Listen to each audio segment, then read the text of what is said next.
আমি প্রথমে আপনাদের হাতে পায়ে হাত রেখে বলতে চাই, যারা আর্জেন্টিনার খেলা দেখতে কষ্ট হয়নি, রাত জেগে খেলা দেখেছেন, অন্তত তারা মাহফিলটাও শুনে যান। এটাও কাজে লাগবে, ওটাও কাজে লাগবে, কোনোটা ভালো কাজে, কোনোটা অকাজে, ঠিক কিনা? লাগবে কিনা? তো এই জন্য এখানে বসার জন্য অনুরোধ করছি। যদি সম্ভব হয় আমার দাঁড়ানো ভাইয়ারা এই প্যান্ডেলের মধ্যে বসলে আল্লাহ রাব্বুল আলামিন আপনার উপরে রহম করবেন। এবং সে ঘোষণা পবিত্র কোরআনে আল্লাহ দিয়েছেন, যখন তোমাদের সামনে ওয়াইযা কুরিয়াল কুরআনু ফাসতামিউ লাহু ওয়া আনসিতু লাআল্লাকুম তুরহামুন, যখন তোমাদের সামনে কোরআন তেলাওয়াত করা হয়, যখন তোমাদের সামনে কোরআন পড়া হয়, তখন তোমরা তোমাদের হৃদয়ের কান দিয়ে শোনো, যাতে করে তোমাদের উপরে আল্লাহর রহমত বর্ষণ হতে পারে। ওগো আমার ভাইয়েরা, আল্লাহর রহমত ছাড়া আমরা কথা বলতে পারি না, পারি? আল্লাহর রহমত ছাড়া আমরা কানে শুনতে পারি না, আল্লাহর রহমত ছাড়া আমরা চোখে দেখতে পারি না, আল্লাহর রহমত ছাড়া আমরা চোখ পায়ে হাঁটতে পারি না, আল্লাহর রহমত ছাড়া এই হাত দিয়ে আমরা ধরতে পারি না। আল্লাহ রাব্বুল আলামিন আমাদের রহম করেছেন, দুইটা চোখ দিয়েছেন, সাথে দেখারও শক্তি দিয়েছেন। যদি দেখার শক্তি না দিতেন, আপনার এই চোখ দিয়ে আপনি ব্রাজিল আর্জেন্টিনা তো দূরের কথা, নিজের স্ত্রী, নিজের জন্মদাত্রী মাকেও দেখতে পারতেন? দেখা যেত? বাবাকে দেখতে পারতেন? পারতেন না। আল্লাহ আপনাকে দেখার তৌফিক দিয়েছেন, কান দিয়েছেন, কিন্তু শোনার তৌফিক দেয় নাই। এমন অসংখ্য কালা আছে না নাই? এদেরকে কালা বলে, কেউ বয়রা বলে, এরা কানে শুনতে পায় না, এমন আছে না? পা দিয়েছেন কিন্তু চলতে পারেন না। কলার ওয়াই দেখবেন ভিক্ষা করতেছে সাতক্ষীরার মোড়ে মোড়ে, বিভিন্ন বাস স্ট্যান্ডে। আপনি ঢাকায় যান, যশোরে যান দড়াটা নাই, আপনি ঢাকায় যান বিভিন্ন ওই যে ফ্লাইওভারের পরে দেখবেন যে ল্যাংড়া মানুষ থালা নিয়ে বসে আছে, বারবার ডাকতেছে, ভাই কিছু দিয়ে যাও, ভাই কিছু দিয়ে যাও। আপনার এই পা দুইখানা দিয়েছেন, যদি চলার শক্তি না দিতেন তাইলে আপনি ভিক্ষুক হয়ে বেড়াতেন। সত্য না মিথ্যা? দুইটা চোখ দিয়েছে, যদি দৃষ্টি না দিতেন তাইলে আপনি অন্ধ হয়ে ভিক্ষাবৃত্তি করে আপনার সংসার চালাইতে হতো, মানুষের কাছে বলতে হতো, দেন কিছু দেন, আমার খাওয়ার জন্য কিছু দেন, আমি অন্ধ মানুষ, কিছু দেন। এই ছাড়া কি আর কোনো শক্তি থাকতো? অন্ধ মানুষকে কেউ কাজে নাই নিয়েছে কেউ কোনোদিন? তাইলে যে আল্লাহ আমাদেরকে অন্ধ করেন নাই, যে আল্লাহ আমাদের পঙ্গু করেন নাই, যে আল্লাহ আমাদের বয়রা করেন নাই, যে আল্লাহ আমাদের চলার শক্তি দিয়েছেন, বলার শক্তি দিয়েছেন, সেই আল্লাহর শুকরিয়া আদায় করে হলেও অন্তত এই মাহফিলে বসার দরকার আছে না নাই? এই মাহফিলে অনেকেই আছে, বসে তো না, আবার মাহফিলের বিরুদ্ধেও কথা বলে, আছে না নাই? মাহফিলের বিরুদ্ধে কথা বলে, মাহফিলের বিরুদ্ধে, মাহফিল যেন বাস্তবায়ন না হয় তার জন্য সংগ্রাম করে। ওগো আমার ভাইরা, এই মাহফিল তৃতীয়তম, কততম? তৃতীয়তম। প্রথমতম হয়েছিল, আজকে তৃতীয়তম হচ্ছে। এই 2 বছর 3 বছরের মাঝখানে মানুষ একটাও এলাকা থেকে মারা যায় নাই। গেছে? অনেকেই মারা গেছে। আমার চাচাজি বলছেন অনেকেই মারা গিয়েছে। এই অনেকেই যারা মারা গেল, কেউ চিন্তা করেছিল এই বছর মাহফিল শুনে কাম নাই, কারণ ঠান্ডা পড়তেছে, দরকার নাই, আগামী বছর শুনবো। আগামী বছর তার জীবনে আর আসে। আবার যারা এই মাহফিলের উদ্যোক্তা ছিল, আয়োজক ছিল, কষ্ট করেছে, মাহফিল শুনেছে, বসেছে, কোরআন হাদিসের বয়ানগুলো শুনেছে, তারাও অনেকেই মারা গেছে না যায়নি? আজকে কবরে বসে তারা ফল পাচ্ছে না, পাচ্ছে না। কেউ একজন একটা গাছ লাগালো, বর্ষার সিজনে গাছ লাগানোর হিড়িক পড়ে না, পড়ে না? কেউ একজন গাছ লাগালো, একটা বড়ই গাছ, একটা পেয়ারা গাছ, একটা জাম গাছ, একটা আম গাছ, সে লাগালো, সে জানে যে আম গাছটা থেকে আম হইতে 5 বছর 10 বছরও লাগতে পারে, কিন্তু লাগিয়েছে। 5 বছর পরে ফল পাওয়া যাবে না, যাবে না? 5 বছর পরে কিন্তু সে ঠিকই পাবে। ওই ব্যক্তি যদি মনে করতো, আরে বাবা আজকে লাগাবো, 5 বছর পরে ফল হবে, দরকারটা কি? তাইলে 5 বছর তো দূরের কথা, 20 বছর পরেও কি ফল পাওয়া যাবে? 20 বছর পরেও ফল পাওয়া যাবে? যাবে না। সুতরাং ফল যদি পেতে হয় আজকের এই মাহফিলে বসে যান, আল্লাহ আপনার নসিবকে পরিবর্তন করে দেবে। ওগো যুবকেরা, আল্লাহ আপনার ভাগ্যকে পরিবর্তন করে দেবে। অনেক বেকার যুবক রয়েছে, কর্মের জন্য ঘুরে বেড়ায়। আল্লাহর কাছে কর্মের অভাব আছে? রিজিকের জন্য ঘুরে বেড়ায়, চেয়ারম্যানের কাছে যে হাতে পায়ে ধরে, চেয়ারম্যানের পক্ষে লিপচার দেয়, বক্তব্য দেয়, আমার নেতার চরিত্র ফুলের মতো পবিত্র, নামাজ পড়ে না 1 ওয়াক্ত, গাঞ্জা টানে 5 ওয়াক্ত। এরকম স্লোগান দেয়া যুবক আছে না নাই? চেয়ারম্যানের পিছনে ঘুরলো, এমপির পিছনে ঘুরলো, মন্ত্রীর পিছনে ঘুরলো, মাতব্বরের পিছনে ঘুরলো, ঘুরে ঘুরে বেলা শেষে দেখলো যে না, কেউ আপন নয়, কেউ চাকরি দেয় নাই, কেউ চাকরি দিতে পারে নাই, কারণ চাকরি দেওয়ার ক্ষমতা কোন মানুষের নাই। আল্লাহ রাব্বুল আলামিন যদি কবুল না করে চাকরি হবে না। এরকম চামচা আছে না নাই? সারা জীবন ঘুরে চামচা চামচাই থেকে যায়। নেতা হওয়া তো দূরের কথা, যে আশায় ঘুরেছে সেই আশায় ঘুরে বালি 5 বছর ঘুরাইলো, পরের 5 বছর পরে ভোটে ফেল। নির্বাচনে কি আর চাকরি হবে? এই জন্য চাকরি যদি পেতে হয়, রিজিক যদি পেতে হয়, আল্লাহর কাছে কান্না করতে হবে।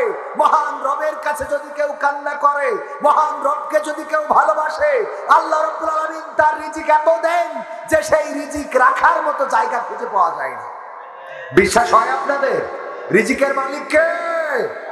একজন মানুষ মানুষকে খাওয়াতে পারে না, একজন মানুষ মানুষকে পড়াতে পারে না, একজন মানুষ মানুষকে চালাতে পারে না। তাই যদি পারতো, একজন মানুষ যদি একজন মানুষকে বাঁচিয়ে রাখতে পারতো, খাওয়াইয়ে পরিয়ে যদি পৃথিবীতে রাখতে পারতো, তাহলে আকিজ কোম্পানির মরহুম আকিজ সাহেব মারা যেতেন না। টাকার অভাব আছে কিন্তু বেঁচে আছে পৃথিবীতে। সুন্দরবন কুরিয়ার গোটা বাংলাদেশে ঘুরে বেড়ায়। করোনাকালীন সময়ে সুন্দরবন কুরিয়ারেরও মালিক যিনি, তিনিও ইন্তেকাল করেছেন। টাকা যদি বাঁচিয়ে রাখতে পারত তাহলে সুন্দরবন কুরিয়ার উনি অন্তত, ওই মালিক অন্তত মারা যেতেন।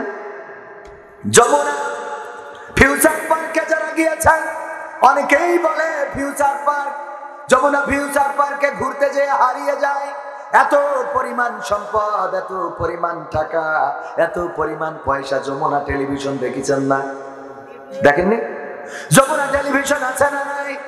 যমুনা ফ্রিজ, যমুনা টিভি, যমুনার নামে অনেক জায়গা জমি আছে, টাকা পয়সা, কোনো কিছুর অভাব নাই। যখন যমুনা এই গ্রুপের মালিক করোনায় আক্রান্ত হলেন, সাথে সাথে উনি এই চিকিৎসার জন্য চায়না থেকে 8 জন ডাক্তার নিয়ে আসলেন। কয়জন ডাক্তার? এই যে 4 জন যুবক, তোমাদের কিসি কামড়াইছে? শয়তানে কামড়াইছে? হ্যাঁ, খবিসি কামড়াইছে না? এনে ফাজলামি করতে আসে মাহফিলে। এই জাতীয় যারা উঠবে টান দিয়ে বসায় রাখবেন, ওদের বসে থাকতে হবে। মাহফিলে আসবে মেয়ে দেখে বেড়াইবা। এই 4 জন চিনে রাখেন, এরা মেয়ে দেখে বেড়ায়। এরা যাবে এখন মহিলা প্যান্ডেলের গেটে, ওখানে যে ফিতরিং করে বেড়াবে। ভালো কথা ভালো লাগে না, ওনাদের ভালো লাগে মহিলা প্যান্ডেল। এই খেয়াল রাখবেন কোনটা চলে যায়, যেটা চলে যায় ওটা ধরে সাইজ করা হবে আজকে, ঠিক আছে না? মাহফিলের সৌন্দর্য বজায় রেখে কথা শুনতে হবে। আমার ভাইরা, যমুনা ফিউচার পার্কের মালিক করোনায় আক্রান্ত হলেন, চায়না থেকে ডাক্তার নিয়ে আসলেন, প্রাইভেট এয়ার অ্যাম্বুলেন্সে করে, যে অ্যাম্বুলেন্সে শুধুমাত্র রোগী অথবা ডাক্তার আনা নেওয়া করা হয়। নিয়ে আসলেন 8 জন ডক্টর চায়না থেকে। কারণ করোনা সৃষ্টি হয়েছিল কোথায়? চায়না থেকে উৎপত্তি হয়েছিল, চায়না থেকে শুরুটা হয়েছিল। কিন্তু না, ডাক্তাররা আসলেন না, যমুনা ফিউচার পার্কের মালিককে বাঁচাতে পারলেন না, যমুনা টেলিভিশনের মালিককে বাঁচাতে পারলেন না। উনি বললেন, আমার সম্পদ লিখে নাও, আমার জায়গা জমি লিখে নাও, আমার যমুনা ফিউচার পার্ক লিখে নাও। এই ঢাকা শহরে এমন কোন অঞ্চল নাই যেখানে আমার সম্পদ নাই। গোটা বাংলাদেশে কত সম্পদ আনাচে কানাচে আমি লিখে দেব। আমাকে একটু নিঃশ্বাস নেওয়ার ব্যবস্থা করে দাও, একটু শ্বাস প্রশ্বাস যেন ভালোভাবে নিতে পারি ব্যবস্থা করে দাও।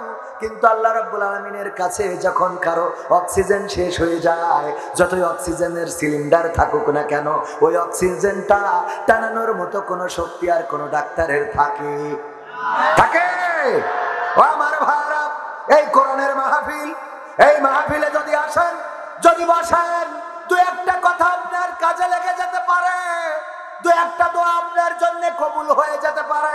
আপনার সন্তানের কর্ম নাই, সন্তানের কাজ নাই, চাকরি নাই, আপনার নিজের আয় রোজগার নাই, আপনার আয় রুজিতে সমস্যা হয়েছে, আপনি অসুস্থ, আপনি ব্যতীত, আপনি মর্মাহত, পরিবারে সুখ নাই, শান্তি নাই।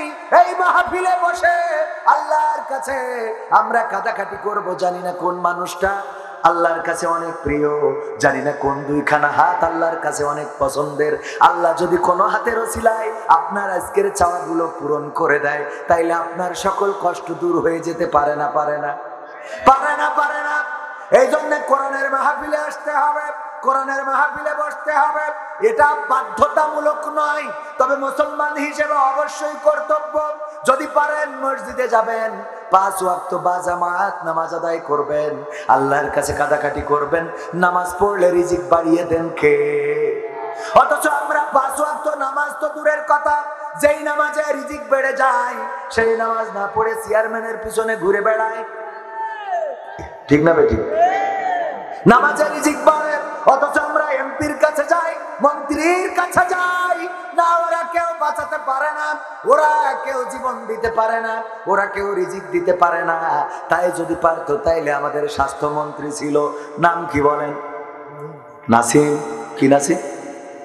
নাসিম সাহেব স্বাস্থ্যমন্ত্রী ছিল, নিজের স্বাস্থ্য খারাপ হয়ে মারা গেছে না বেঁচে আছে? কথা কয় না। খেলা হবে, খেলা হবে,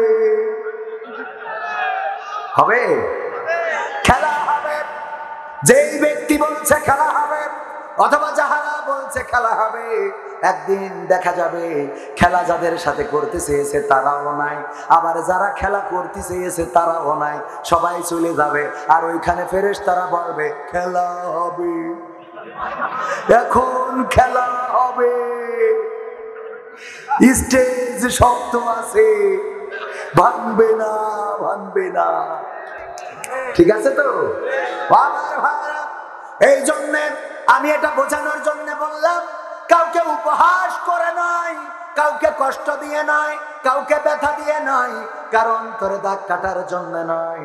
আজকে খেলা করতে চায়, আর যাদের সাথে খেলতে চায়, হতে পারে যারা খেলা করতে চায় তারা শক্তিশালী, আর যাদের সাথে খেলতে চায় তারা দুর্বল। কিন্তু বিশ্বাস করেন, সবাই একদিন এক কাতারে আসবে না, আসবে না। আল্লাহর সামনে যেদিন দাঁড়াবে, ওই দিন দুর্বল সবল হয়ে যাবে। আল্লাহর নবী বলেছেন, যখন কোন শক্তিশালী গরু কোন দুর্বল গরুকে আক্রমণ করে, ওই পরকালের ময়দানে আল্লাহ রাব্বুল আলামিন তাদের বিচার করবেন। ওই দুর্বল গরুটা শক্তিশালী হয়ে যাবে। সে ওই শক্তি দুর্বল গরুটা, ওই যে শক্তিশালী ছিল দুনিয়ায়, ওই শক্তিশালী গরুকে গুতা মারতে থাকবে, শাস্তি দিতে দিতে তারা একসময় মাটিতে রূপান্তরিত হয়ে যাবে। ওগো আমার ভাইরা, অন্য প্রাণীরা যে যাকে কষ্ট দিয়েছে, এই কষ্টের প্রতিশোধ পরকালে দেওয়া হবে। কিন্তু শুধুমাত্র মানুষ আর জিন, যাদের মাটি হওয়ার কোনো সুযোগ নেই, এরা ফরিয়াদ করবে, ওগো আল্লাহ, যদি মরণটা দিতে তাইলে বেঁচে যেতাম, যদি মৃত্যুটা দিতে তাইলে বেঁচে যেতাম। কিন্তু না, মরণ হবে না। ওই দিন আপনি মরবেন না, ওই দিন বাঁচবেনও না। বলেছেন কে? ওই দিন মরবেও না, বাঁচবেও না।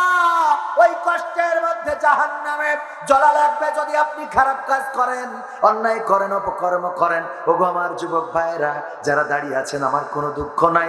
দাঁড়িয়ে থাকতে পারলে আল্লাহ সওয়াব বেশি দিতে পারেন। পারেন না? পারেন না? আল্লাহ ওরা বসে পড়ে শুনেছিল, আর আমি দাঁড়িয়ে শুনেছিলাম। সওয়াব দেওয়ার মালিক কে? কিন্তু চলে যাবেন না। চলে যদি যান, আমাদের ক্ষতি হবে না, ক্ষতিটা করবেন আপনার নিজেরই। আজকে যে শক্তি আছে, আগামী দিন এই শক্তি নাও থাকতে পারে না। পারে না? রাস্তায় অ্যাক্সিডেন্ট করে কত পালসার চালাইনো, উয়া উয়া করে চালাইনো, অ্যাক্সিডেন্ট করে হাসপাতালের বেডে আছে না নাই? আছে না নাই? হাসপাতালের বেডে আছে, এমন অনেকেই আছে। কিন্তু ভাইরা আমার, যদি নিজেদেরকে কোরআনের আঙ্গিকে তৈরি করতে পারেন, আপনি যত বিপদে পড়েন, যত কষ্টে থাকেন, সান্ত্বনা দিয়ে দেবেন কে? আল্লাহ রাব্বুল আলামিন সান্ত্বনা দিবেন। আল্লাহ বলতে কি লজ্জা করলো? সান্ত্বনা দিবেন কে? আল্লাহ বলতে লজ্জা করে? আল্লাহ কেমন সান্ত্বনা দিবেন? আজ 2-3 দিন হলো দেখছি রফিকুল ইসলাম মাদানী, ছোট একটা মানুষ, চেনেন আপনারা? রফিকুল ইসলাম মাদানী বক্তা, যাকে শিশু বক্তা বলে সবাই জানে। পায়ে ডান্ডা বেড়ি, হাতে হাত কড়া, গায়ে জ্যাকেট, মাথায় হেলমেট আছে না নাই? এই হেলমেটের ফাঁক দিয়ে ওই মানুষটা যখন হাসে, হাসিটা দেখে কলিজাটা জুড়িয়ে যায়। এই হাসিগুলো যেন মাঝ মুয়াজের হাসি দেখা যায়। এই মানুষটা এত কষ্টে রয়েছে, এত নির্যাতন, পায়ে ডান্ডা বেড়ি, হাতে হাত কড়া, তারপরেও কি এই মানুষের মুখটা মলিন করতে পেরেছে? আমার মন বলে উনি এখন এরকম কোন গান গায়, হকের পথে অটল থেকে আমার যেন মরণ হয়।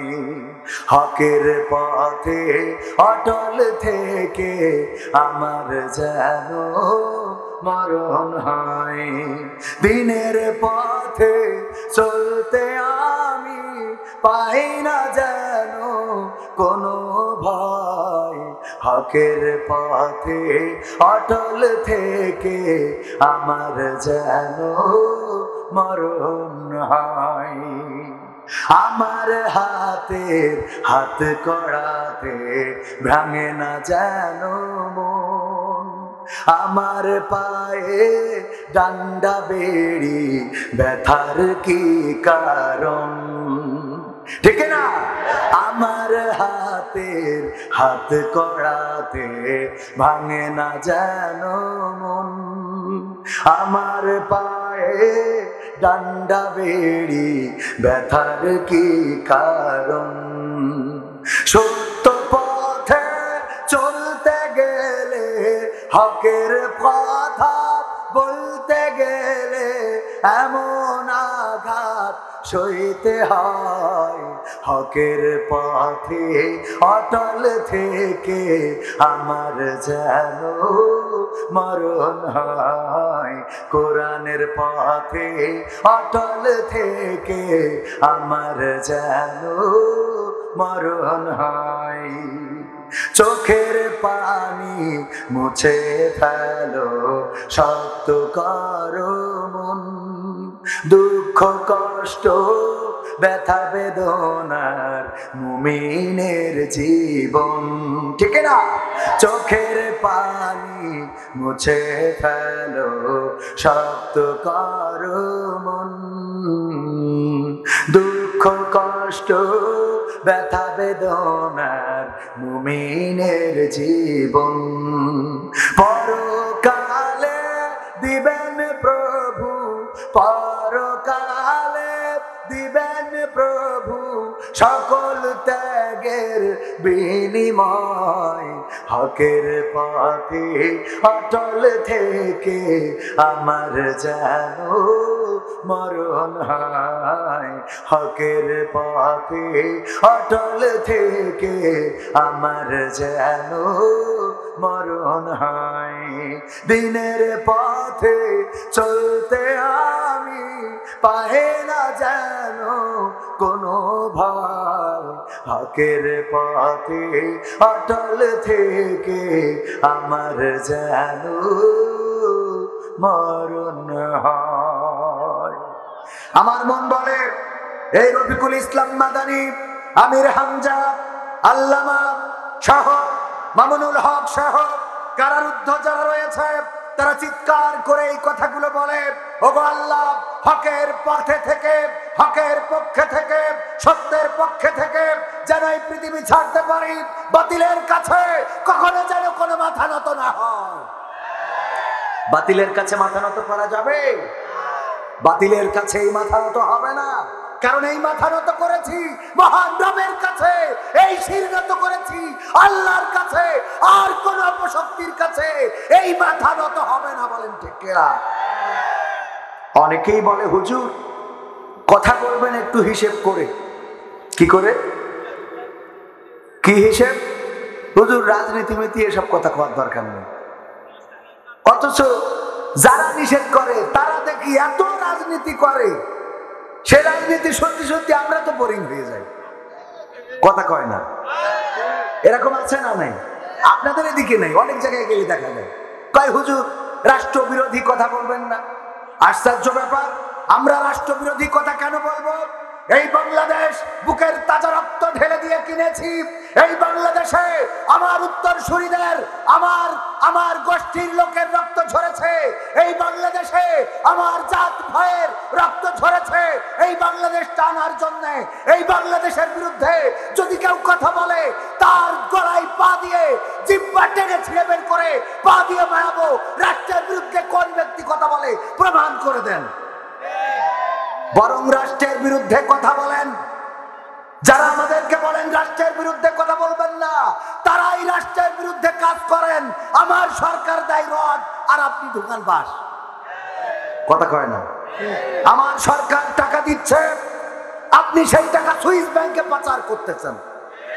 আমার সরকার টাকা দিচ্ছে, সেই টাকা দিয়ে আপনি বেগম পাড়ায় বাড়ি বানাচ্ছেন, আর আমাদের বলেন রাষ্ট্রবিরোধী কথা বলবেন না।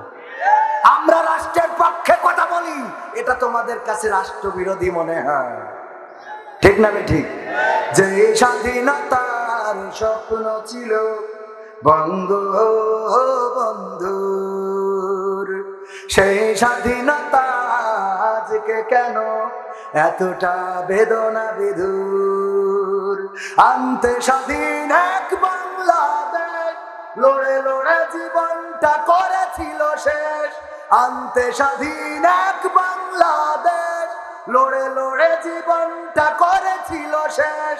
সেই দেশে আজ কেন যাই শোনা যায়, সেই দেশে আজ কেন যাই শোনা যায় কান্নার করুণ সুর। যে স্বাধীনতার স্বপ্ন ছিল বঙ্গবন্ধুর, সেই স্বাধীনতা আজকে কেন এতটা বেদনা বিধুর। গরিব দুঃখীরা আজ পায় না খাবার, ঘুমানোর নেই কোনো ঘর। রোগে শোকে মরছে কত যে মানুষ, তাই আজ কাঁদে অন্তর। ঠিক না? গরিব দুঃখীরা আজ পায় না খাবার, ঘুমানোর নেই কোনো ঘর।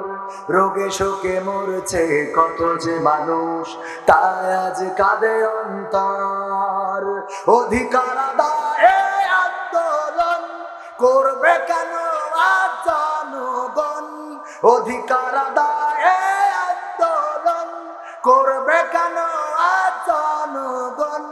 স্বাধীনতা কেন আর হয় না, স্বাধীনতা কেন আর হয় না স্বাধীনের মতো মধুর। যে স্বাধীনতার স্বপ্ন ছিল বঙ্গবন্ধুর, এমন দেশের স্বপ্ন কবু দেখেনি দেশের পিতা। রক্ত সাগর বিলিয়ে দিয়ে চাইনি এমন স্বাধীনতা। ঠিক না? এমন স্বপ্ন দেখেছিলেন যে এই দেশে এখনো ধর্ষণ হবে, এখনো কোনো ধর্ষণ হবে, এখনো খুন হবে, এখনো গুম হবে, এখনো অত্যাচার হবে, এখনো জুলুম হবে, এখনো নির্যাতন হবে, এখনো চুরি হবে, এখনো ছিনতাই হবে, এখনো দুঃখীরা কাঁদবে, নিরস্ত্র নির্বস্ত্র মানুষ থাকবে, শীতের রাতে কাঁপুনি ধরে যাবে এমন মানুষ বাস স্ট্যান্ডে শুয়ে থাকবে। এমন স্বপ্ন কি বঙ্গবন্ধু দেখেছিলেন? তিনি একটি শোষণ মুক্ত, দুর্নীতি মুক্ত, দুঃশাসন মুক্ত, অপশাসন মুক্ত, জুলুম মুক্ত, বিচারহীন ভাবে মানুষ কারারুদ্ধ থাকবে সেটা মুক্ত একটি সোনার বাংলাদেশ চেয়েছিলেন। কিন্তু দুঃখজনক, স্বাধীনতার 50 বছর পার হয়ে গেছে, বঙ্গবন্ধুকে নিয়ে অনেকেই কথা বলে, বঙ্গবন্ধুর সেই চাওয়া স্বাধীনতা পূরণ করে নাই। এই জন্য আমি লিখেছি, এমন দেশের স্বপ্ন কবু দেখেনি দেশের পিতা। রক্ত সাগর বিলিয়ে দিয়ে চাইনি এমন স্বাধীনতা।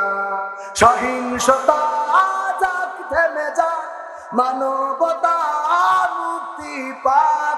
সহিংসতা যাক থেমে যাক, মানবতা মুক্তি পাক। যার যেই অধিকার ফিরিয়ে দিয়ে, যার যেই অধিকার ফিরিয়ে দিয়ে ভুলগুলো হয়ে যাক দূর। যে স্বাধীনতার স্বপ্ন ছিল বঙ্গবন্ধুর, সেই স্বাধীনতা আজকে কেন এতটা বেদনা বিধুর। আনতে স্বাধীন এক বাংলাদেশ, লড়ে লড়ে জীবনটা করেছিল শেষ। সেই দেশে আজ কেন যাই শোনা যায়, সেই দেশে আজ কেন যাই শোনা যায় কান্নার করুণ সুর, যে স্বাধীনতার স্বপ্ন ছিল বঙ্গ বন্ধু। কথা ঠিক আছে তো? খারাপ লাগছে বাজান? খারাপ লাগছে? কার কার হাত উঁচু করেন দেখি। খারাপ লাগছে? আমার দাঁড়ানো ভাইদের খারাপ লাগছে? যদি খারাপ না লাগে তাহলে আমি শুরু করতে চাই। শুরু কি করব? শুরু করব? তাহলে একটু দুরূদ পড়েন। আল্লাহুম্মা সাল্লি আলা সাইয়্যিদিনা মাওলানা মুহাম্মদ।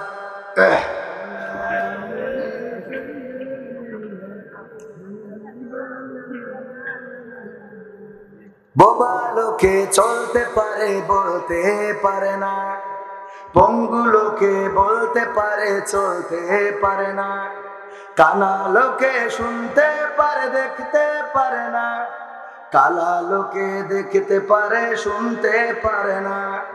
তুমি যদি তাদের চেয়ে একটু ভালো থাকো তবে কেন শুকরিয়াটা আদায় করো না? তবে কেন শুকরিয়াটা আদায় করো না? তবে কেন শুকরিয়াটা আদায় করো না? আপনারা যে জবান আল্লাহ দিয়েছেন সেই জবান দিয়ে বিশ্ব নবীর জন্য একটু দুরূদ পড়বেন।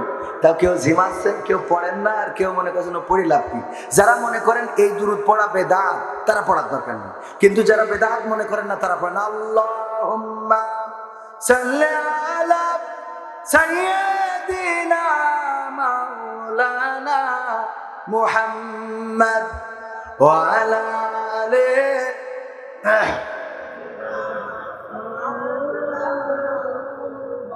এসো হে রাসূল আবার ফিরে আমাদের মাঝে রে, নতুন করে খুতবা দিতে কাবার মিনার পরে। আল্লাহুম্মা সাল্লি আলা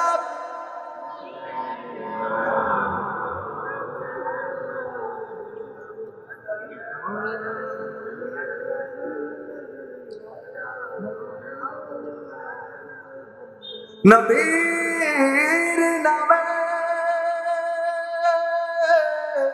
দুরূদ শরীফ পড়িবে যে জন,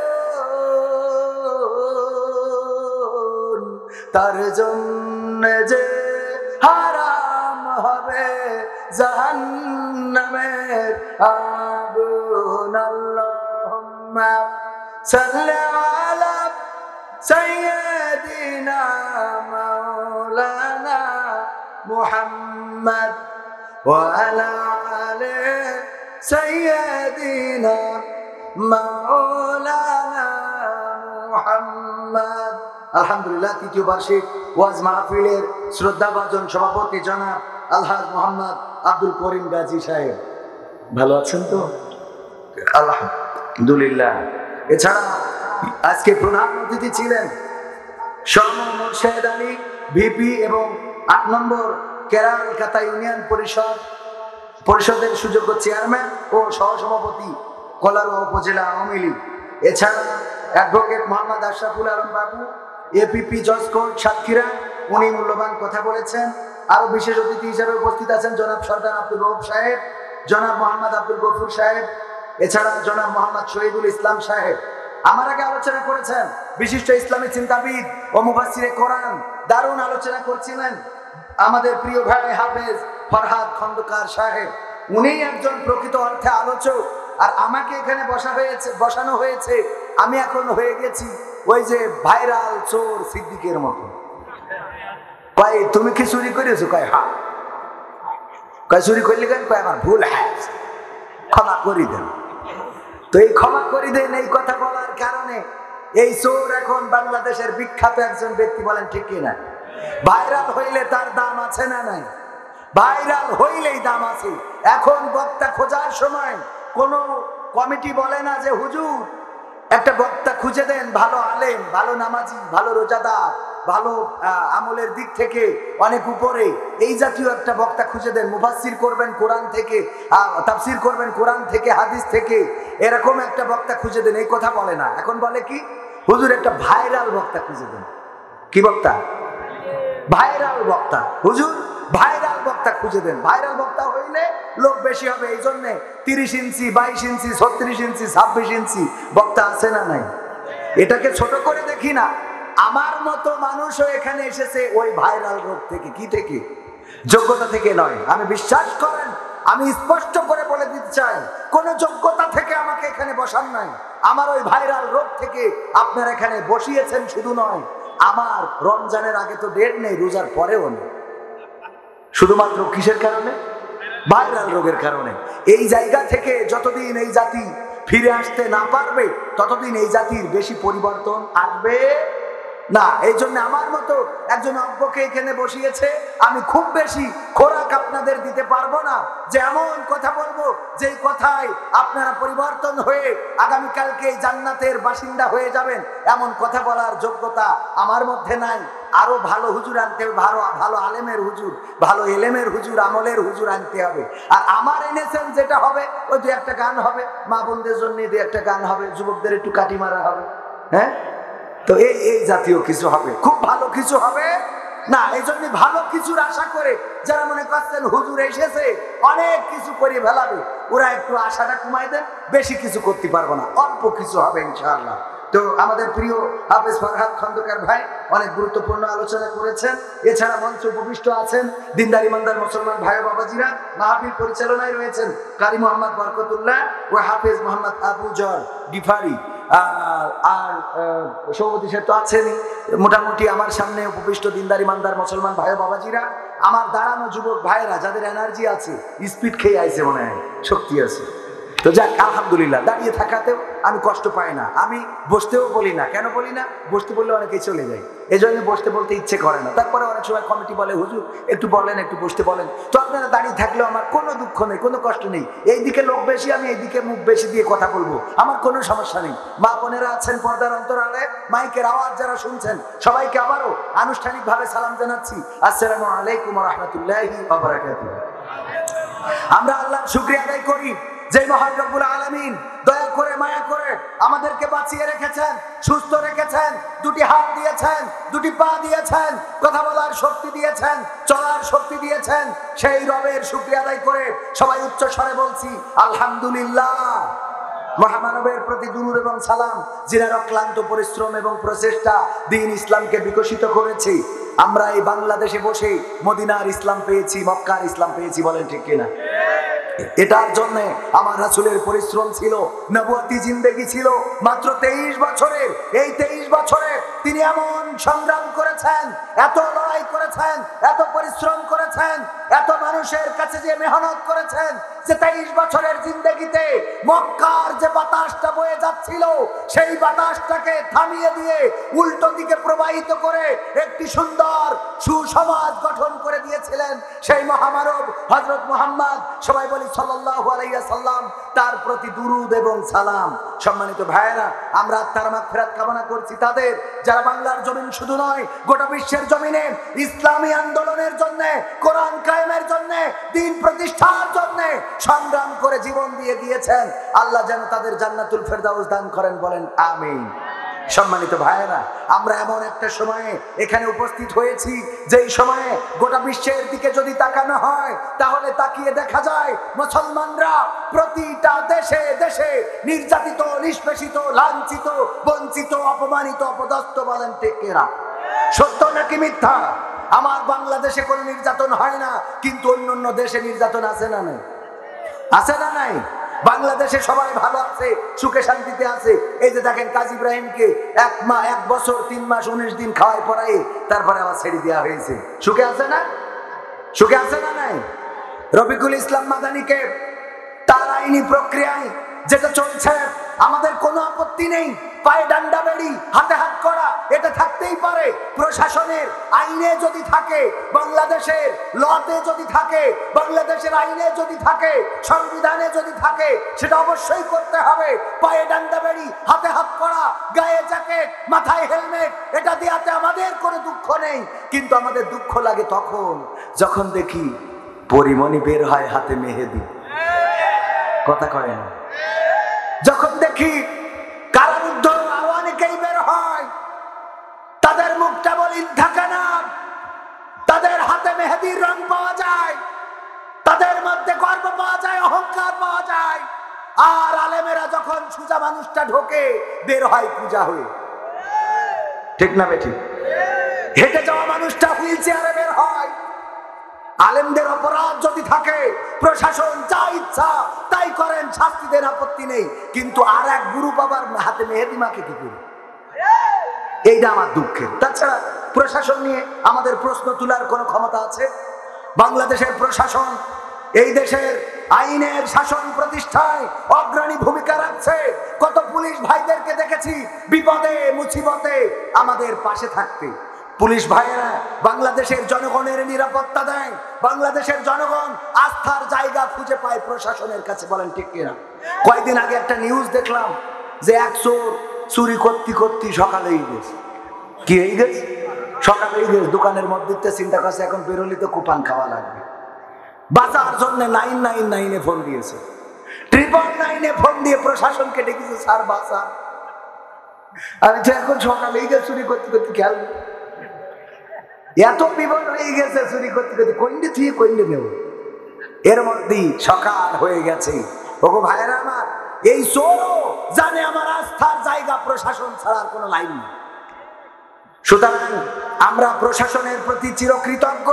বাংলাদেশের আইনের শাসন প্রতিষ্ঠায় প্রশাসন অগ্রণী ভূমিকা রাখবে। আলেমদের সাথে দুর্ব্যবহার যেন সেটা আইনের বাইরে চলে না যায়। কথা ঠিক আছে তো শোনা? এই কথাগুলো কি রাজনীতির কথা? হুজুর আমাদের বলে, হুজুর সময়টা তো বড্ড খারাপ, আপনি তো ভাই সব জানেন, বুঝে শুনে কথা বলে ওয়াজের রীতি টানেন, উস্কানি ফুস্কানি মূলক বলবেন না কোনো কথা, এই মঞ্চে রাজনীতি ভাই করবেন না অযথা। আমরাও ভাই কুরআন জানি, মানি মোটামুটি, ঝামেলাতে থাকি মাঝে মাঝে নিয়ে ভোটা ভুটি। মক্তবেতে শিখেছিলাম আলিফ বা তা সা, কুরআন হাদিস মোটেও জানি না এমন কিন্তু না।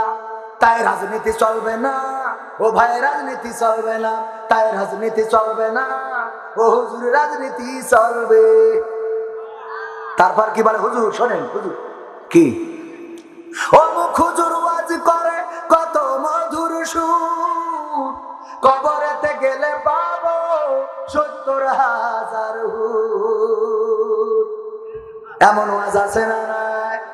অমুক হুজুর ওয়াজ করে কত মধুর সুর, কবরেতে গেলে পাবো ৭০,০০০ হুর।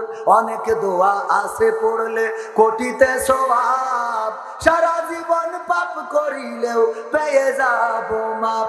বাপ দাদারে নাজাত দিতে করেছি ৪০, আমার বেলায় ৪টা গরু গোয়াল ঘরে পোষা। আমিও ভাই কিছুটা জানি, মানি না তা না, ছোটবেলায় শিখেছিলাম আলিফ বা তা সা।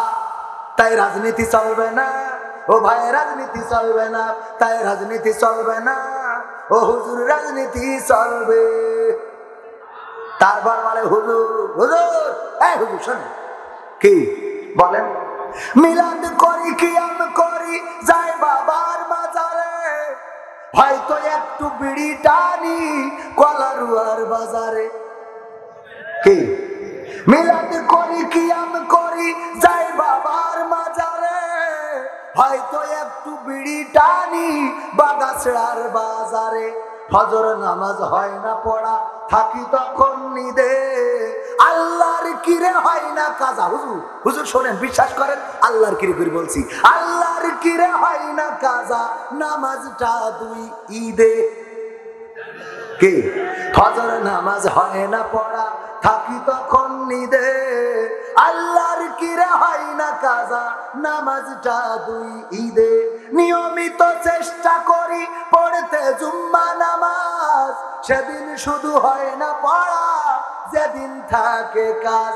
3টা জুম্মা করলে কাজা মুসলিম থাকে না, এই কথাটা ভালো করে আমার আছে জানা। তাই রাজনীতি চলবে না, ও হুজুর রাজনীতি চলবে না, তাই রাজনীতি চলবে না, ও ভাই রাজনীতি চলবে। তারপর কি বলে হুজুর, হুজুর শোনেন, এদিক শোনেন, কি এই কোরআন পড়লাম, এ মাথা ও মাথা 7 খতম দিছি। তারপর জিহাদ মিহাদ কোথায় আছে দেখিনি কোনখানে, মানে 7 খতম দেওয়ার পরে দরগা পীরের মাজার আমার অনেক বেশি টানে। বুঝলেন? এ কোরআন কয় খতম দিয়েছে? শুধু ওর না তো, ওর মেয়েও 7 খতম দিয়েছে। আর ওর বউ পড়ার পরেই থাকে, কের পরে থাকে। আবার মাঝে মাঝে ওর পড়ি শোনায়, আবার দিনে শুরু হয় কোরআন পড়ি। বুঝলেন? শুরু কোরআন পড়ি, কিন্তু এখনো কোথায় জিহাদ আছে খুঁজে পাইনি। কেন পাইনি? ওই যে আব্দুল্লাহ আলামিন ভাইয়ের ওই গল্পটাই বলা লাগে। বলছে এক ইমাম সাহেব ছিল একটু খুড়া, ল্যাংড়া, কি কথা কয় না, কি ল্যাংড়া। আর একজন মুসাল্লি ছিল একটু কানা, চোখে কোন দেখে। তো দুইজনের বিশ্বকাপ খেলা দেখার পরে ফাইনাল জিতে গেছে। পরের দিন তর্ক বাঁধাইছে, বলছে যে আর্জেন্টিনা সেরা। হুজুর বলতেছে, আর কানা বলতেছে ওরে না, ব্রাজিল সেরা। সেরা হলে তো কাপ পাইতো, তোমার ব্রাজিল তো কাপ পাইনি, আর গোল দিতেছে এই তো নেইমার গড়ায়।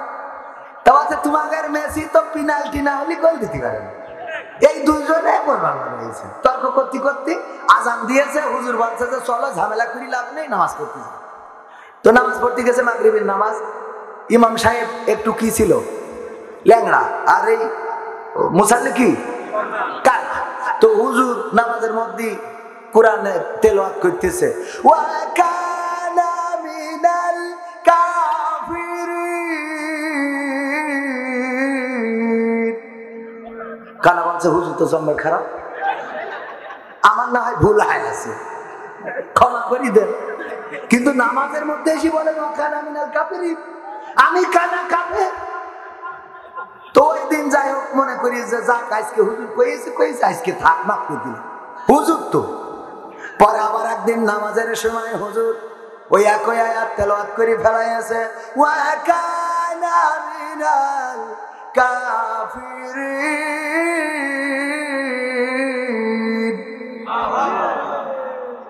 খুড়া ওই কানা বলতেছে হুজুর আজকে আর আমি সহ্য করতে পারলাম না, একটা ভুল করেছি আর্জেন্টিনা ব্রাজিল নিয়ে, আর আপনি সেই ভুল নিয়ে পিরাই নামাজের মধ্যে দিয়ে ছাড়বেন, তা তো হবে না।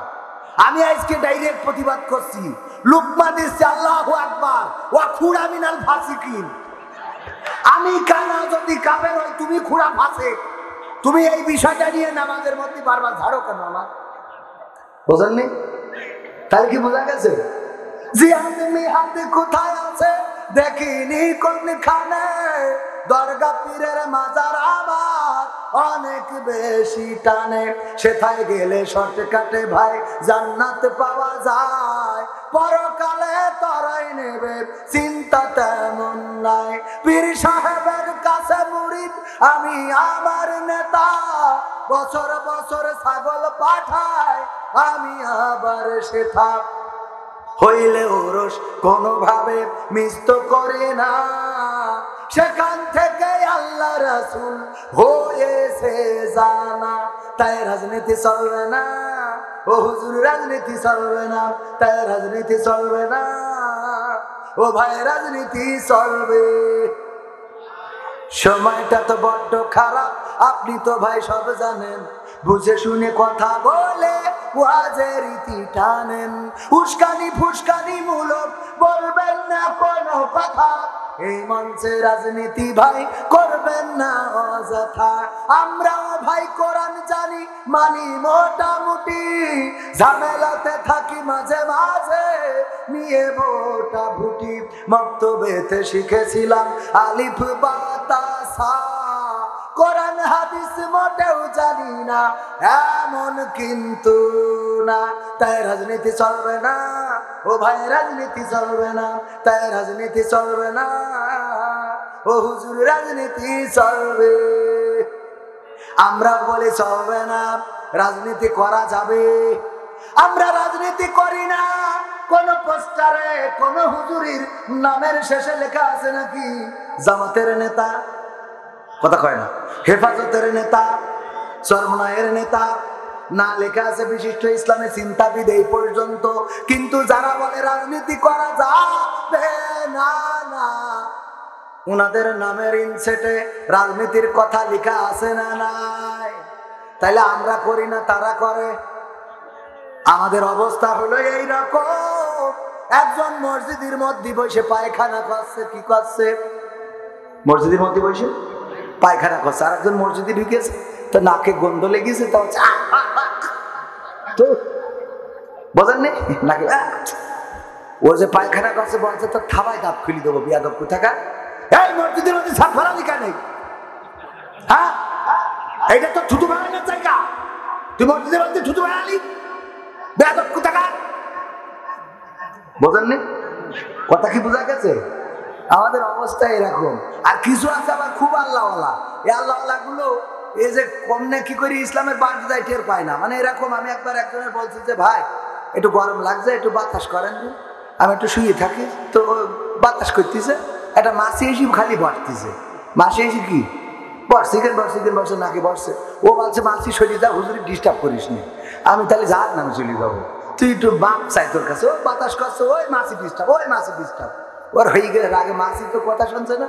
ও যে ওই যে গাছিদা, ওই যে ইয়ে কাটে, ওই যে গাছ কাটে, খেজুর গাছ রসের জন্য, ওই ধাত দেওয়া ছিল, ওই একটা নিয়ে আসি বলছে হুজুরির নাকে বয়। এইবার তুই বলছি দেখ মাসি, এতক্ষণ তোর ভালোভাবে বাতাস দে তাড়ালাম, গেলি না তো, এইবার নাকের ভরে বসি দেখছে। এই নাকের ভর বসিছে, বলছে আল্লাহ আকবার।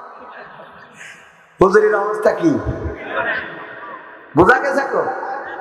এখন কিছু আছে ইসলামের এইরকম উপকারও করে, যে ওই ইসলামের পক্ষে কাজ করতে যেয়ে যে কুদাইল দে কুরুইল দে কোপ দে ইসলামের মাজা ভেঙে দিচ্ছে, এটা বুঝতে পারে।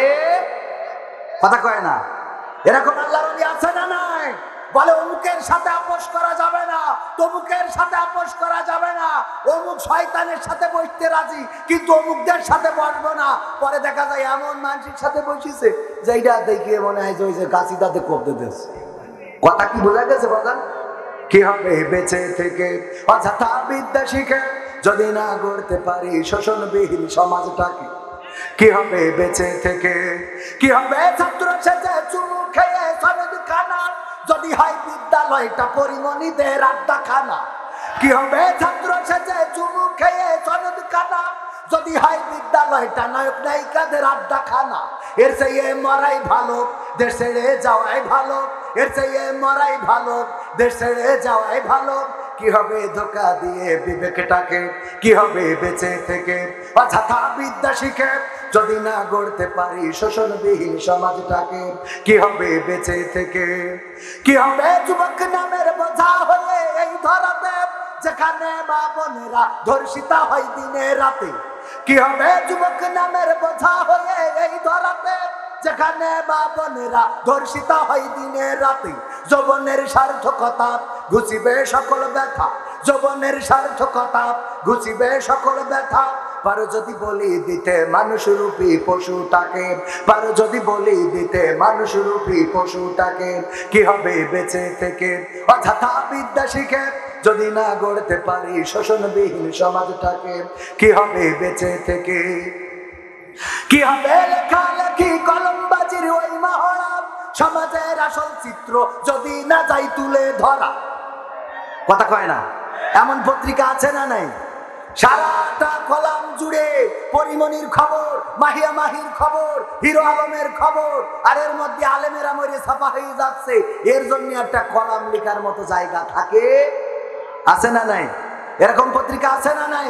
হিরো আলম ভোটে দাঁড়িয়েছে, তার ভোটে দাঁড়ানোকে কেন্দ্র করে কি এক অবস্থা চলতেছে না পেরে আজ মনে দুঃখী বলছে যে মাহিয়া মাহি যদি দাঁড়াইতে পারে, যদি মাশরাফি পাইতে পারে, যদি অন্যরা অমুক তমুক এমপি হইতে পারে, আমার বেলায় সমস্যা কেন? বোঝেননি? আসলে হিরো আলমকে হিরো বানাই দিচ্ছে আমাদের বিভিন্ন যন্ত্র, মিডিয়া যন্ত্র, রাষ্ট্রযন্ত্র, নির্বাচন যন্ত্র। বোঝেননি? কথা কয় না ভাই, আপনাদের খারাপ লাগছে? কথা কি সত্য না মিথ্যা? ও আমার ভাইরা, ও আমার কলিজার টুকরা, আজকের এই সমাজ থেকে পরিবর্তন যদি পেতে হয়, এই সমাজের পরিবর্তন যদি আনতে হয়, এই সমাজকে যদি ঢেলে সাজাতে হয়, তাহলে প্রতিটা মানুষকে কোরআনের কাছে আসার দরকার আছে না নাই? এই কোরআন এমন একটা কিতাব, আমার আল্লাহ রাব্বুল আলামিন সূরা বাকারার প্রথমে সবাই জানেন, আল্লাহ বলে দিয়েছেন, সবাই পড়েন, জালিকাল কিতাবুল লা রাইবা ফীহি হুদাল লিল মুত্তাকিন। আমার আল্লাহ বললেন, এটা এমন একটা কিতাব যেই কিতাবের মধ্যে কোনো সন্দেহ নেই, যেই কিতাবের মধ্যে কোনো ত্রুটি নেই, যেই কিতাব নিয়ে সংশয় করার কোনো অবকাশ নেই, এবং এটা মুত্তাকিদের জন্য পথ দেখাবে। কিন্তু দুঃখজনক হলেও সত্য, মাঝে মাঝে উদাহরণ দিতে বলি, ও আমার ভাইরা, জোনাকি পোকা আপনারা চেনেন কিনা? জোনাকি পোকাটা অনেকেই চেনে, অনেকেই দেখেছেন। এই জোনাকি গুলো দেখবেন যখন চলে, তখন এই জোনাকি পোকাগুলো ঘুরে ঘুরতে থাকে, সোজা রাস্তায় চলতে পারে না। কারণ কি কেউ জানেন নাকি? কারণ হলো এই জোনাকি পোকার আলোটা তার সামনে নেই, পিছনে। কোথায়? পিছনে। পিছনে আলো জ্বলে বলে সামনের রাস্তা ভালো দেখতে পায় না, আর তাই ঘুরতে থাকে ঘুরতে থাকে ঘুরতে থাকে। ওগো আমার ভাইরা, ওগো বাংলাদেশের মুসলমান, ওগো আমার তরুণেরা, যুবকেরা, কিশোরেরা, বৃদ্ধরা, এই কোরআন দিলেন আল্লাহ রাব্বুল আলামিন মানবতার মুক্তির জন্য, গোটা মানুষের নাজাতের জন্য, দুনিয়ায় যেন শান্তিতে থাকে, দুনিয়ায় যেন সুশাসন থাকে, তার জন্য কিন্তু এই কোরআনটা আমরা পিছনে রেখেছি। কোথায়?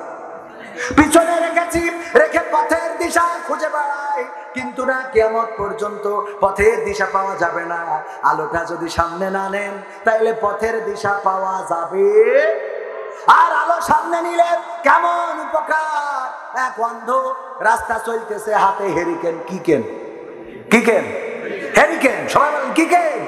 হেরিকেন। হাতে হেরিকেন নিয়ে রাস্তা চলছে, পথিমধ্যে দেখা আমার ভাইজান বলতেছে, কানা, তোর খেয়ে কোনো কাজ নেই, তুমি এই কানা মানুষ হেরিকেন নিয়ে রাস্তায় চলতে যাও কের জন্য এই রাত্রিবেলা? তুমি দেখো ডাকে।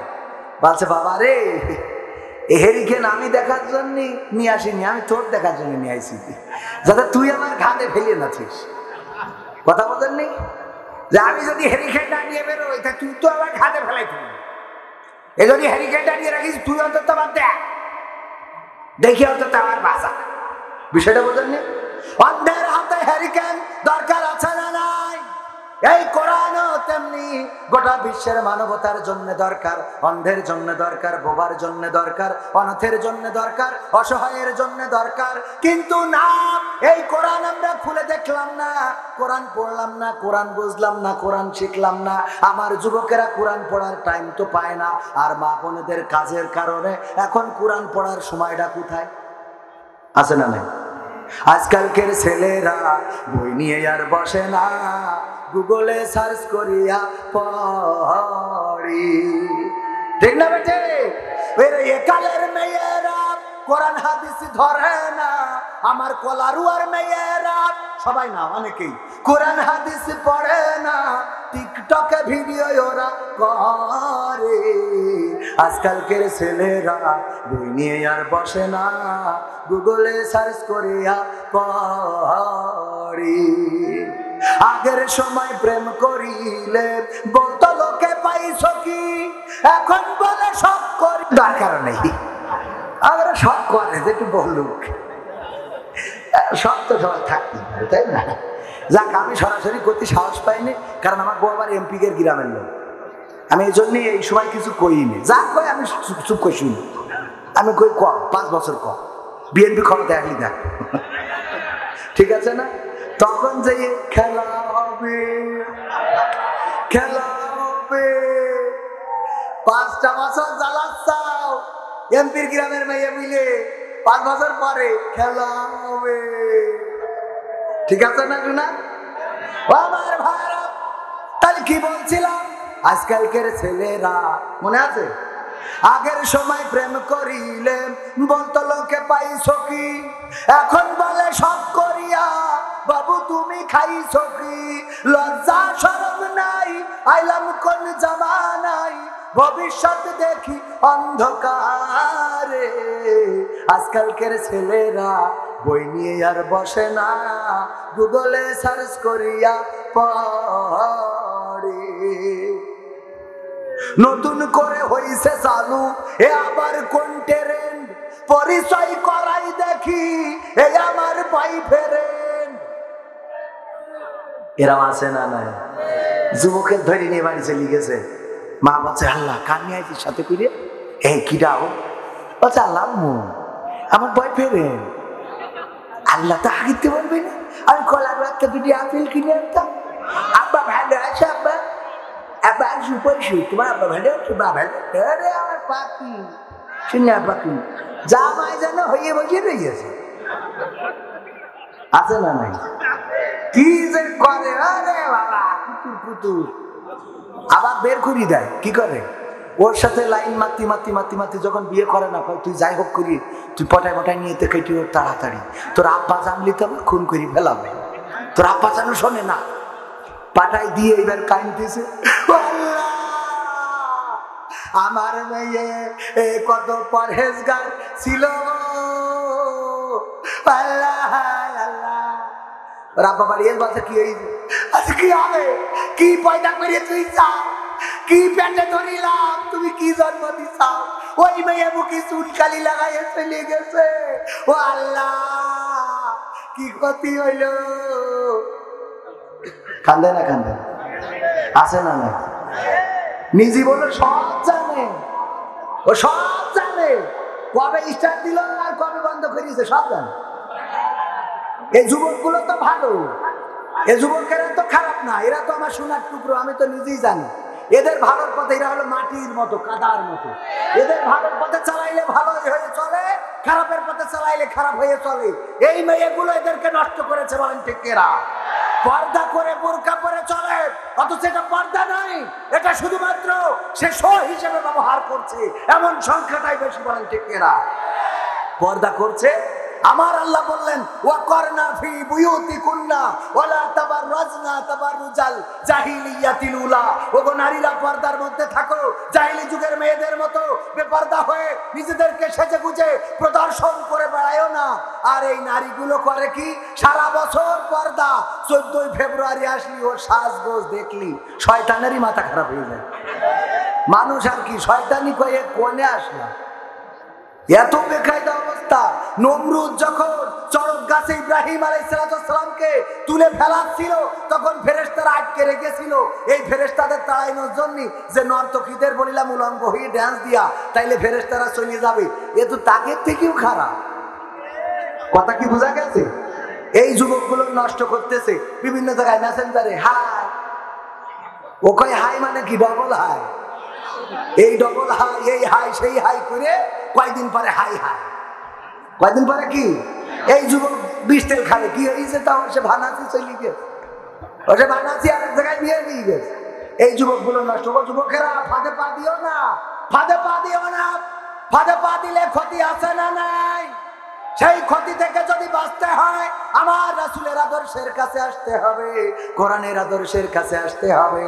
কিন্তু দুঃখজনক হলেও সত্য, আমার দেশের অনেক মানুষ আছে কোরআন শোনে, কোরআন জানে, কোরআন বোঝে, কিন্তু কোরআন মানে।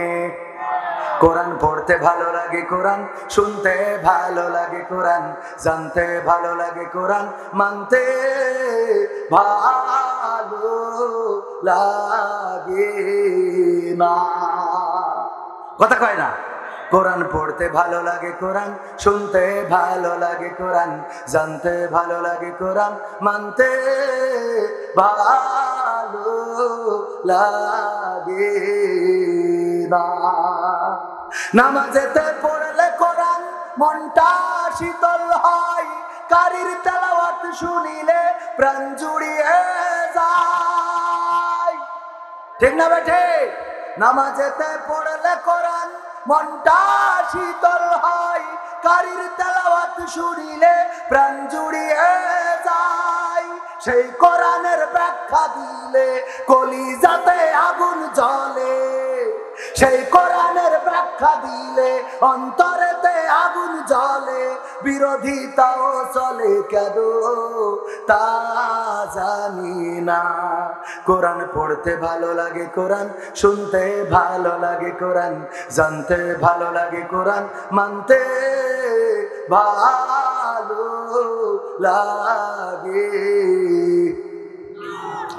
কোরআন পড়ে অনেক লোকে শুরু করে দিন, তারা আবার চাই না দেশে কোরআনের আইন।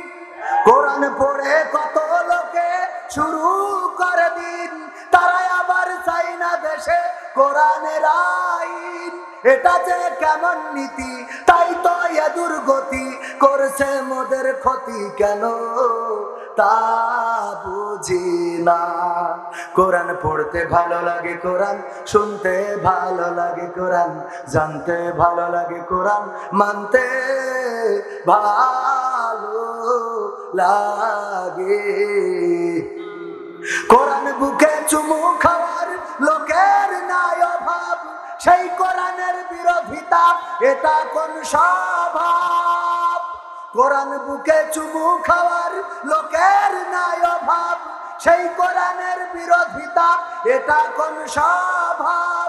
মানবা সুবিধা মতো তাই এই বুকে ক্ষত, দেখলে এমন কিছু সইতে পারি না। কোরআন পড়তে ভালো লাগে, কোরআন শুনতে ভালো লাগে, কোরআন জানতে ভালো লাগে, কোরআন মানতে ভালো লাগে। এমন মানুষ আছে না নাই? কোরআন পড়লে কোনো অসুবিধা নাই, কোরআন শুনবে তাও কোনো অসুবিধা নাই, কোরআনের অর্থ ব্যাখ্যা শুনবে তাও কোনো অসুবিধা নাই, কিন্তু মানার বেলায় যে অসুবিধা আছে না নাই?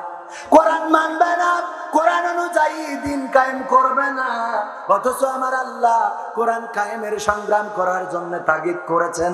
আল্লাহ বলেছেন, ইয়া আইয়ুহাল্লাযীনা আমানু হাল আদুল্লুকুম আলা তিজারাতিন তুনজিকুম মিন আযাবিন আলীম। আমার আল্লাহ বললেন, ওগো ঈমানদারেরা, আমি কি তোমাদের এমন একটা ব্যবসার কথা বলে দেব, যেই ব্যবসা করলে তোমরা ইহকালে বেঁচে যাবে আর পরকালে কঠিন জাহান্নামের আযাব থেকে মুক্তি পাবে? আমার আল্লাহ জিজ্ঞেস করলেন, তার মানে বান্দা জবাব দিবে, ওগো আল্লাহ বলো বলো সেই ব্যবসাটা কি? আল্লাহ পরবর্তী আয়াতে বলে দিলেন, তুমিনুনা বিল্লাহি ওয়া রাসূলিহি ওয়া তুজাহিদুনা ফি সাবিলিল্লাহ। জিহাদ কি পাওয়া গেছে? অনেকে তো জিহাদ খুঁজে পায় না। আল্লাহ কি বললেন?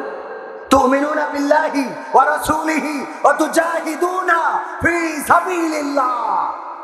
সেই ব্যবসাটা হলো আমি আল্লাহর প্রতি ঈমান আনতে হবে, আমার রাসূলের প্রতি ঈমান আনতে হবে, আর আমি তোমাদের যে আমার রাস্তায় তোমাদের জিহাদ করতে হবে। আল্লাহর রাস্তায় কি করে? কি দিয়ে? বিআমওয়ালিকুম, মাল দিয়ে, ওয়া আনফুসিকুম, এবং জান দিয়ে। বলেছেন কে? আল্লাহর রাস্তায় জিহাদ করার জন্য তাগিদ দিয়েছেন কে? অথচ আজকে মুসলমানেরা জিহাদ ভুলে গিয়েছে। জিহাদ করার কথা বললে অনেক সময় সংসদেও শোনা যায়, আমরা এই শব্দটা শুনতে চাই না, আমরা এই শব্দ শুনতে চাই না। বলে না? বলে না? জিহাদ শব্দ কোরআনের শব্দ। এই শব্দ শুনলে শুধুমাত্র তারাই ভয় পেতে পারে যারা মানুষের গোলামি করে, যারা শয়তানের গোলামি করে। বলেন ঠিক কিনা? আর মুসলমানেরা জিহাদকে নিয়ামত মনে করে। তারা জানেন, যদি জিহাদ করা হয় আল্লাহর পথে, কোরআনের পথে, রাসূলের পথে যদি সংগ্রাম করা হয়, আর এতে করে যদি আল্লাহ জীবনটা কবুল করে নেয়, তাহলে এই মৃত্যুটা হবে শহীদি মৃত্যু। এপারে দুনিয়া, ওপারে কি? সে জান্নাত কি আমরা পেতে চাই? সেই জান্নাত যদি পেতে হয় তাহলে কোরআনের পক্ষে থাকতে হবে, কোরআনের সংগ্রামে থাকতে হবে, দ্বীনের সংগ্রামে থাকতে হবে।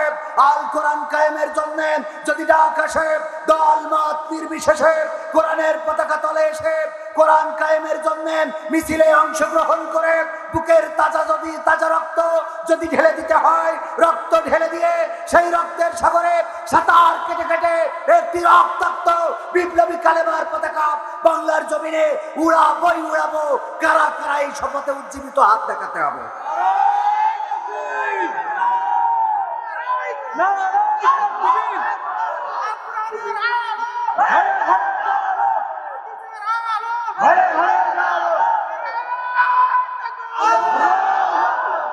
সম্মানিত ভাইয়েরা, আপনাদের কষ্ট হচ্ছে বুঝতে পারছি। আমি আজকে এসেই প্রথমে বলেছিলাম সাতক্ষীরাতে আমার ওয়াজ চলে না, সাতক্ষীরাতে আমার ওয়াজ চলে না। কেন চলে না জানেন? আমি গতকালকে দেখলাম একটা মাহফিলে আমাদেরই এক ভাই, উনি ওয়াজ করতে করতে বেজম্মা। আমি এটা পারবো না ভাই, কারণ এত কঠিন কথা, এত আমি বাজে বলবো না, কারণ অনেকেই বললে উনার আবার খারাপ। এত কঠিন কথা বললে তো মানুষের মন নরম হবে না। আপনার উদ্দেশ্য যদি হয় হেদায়েতের, তাহলে আপনাকে আদর্শ দিয়ে ডাকতে হবে, চরিত্র দিয়ে ডাকতে হবে, মেধা দিয়ে ডাকতে হবে, যোগ্যতা দিয়ে ডাকতে হবে, ভালোবাসা দিয়ে ডাকতে হবে। যখন জিহাদের দরকার তখন জিহাদ হবে, বলেন ঠিক কিনা? কিন্তু এমন ওয়াজ করা হয় মাঝে মাঝে মনে হয় আজকেই ইসলাম কায়েম করিতে বাড়ি চলে যাবো। আমি ওটা পারবো না। ওটাই কবুল করেছেন। চাপাই নবাবগঞ্জে গেলাম মাহফিলে, একজন তরুণ কিশোর যুবক এসে বলছে, হুজুর কালেমা পড়ে ইসলাম গ্রহণ করার জন্য এসেছি। আমি বললাম, তুমি কি এই এলাকায় বাড়ি? তুমি?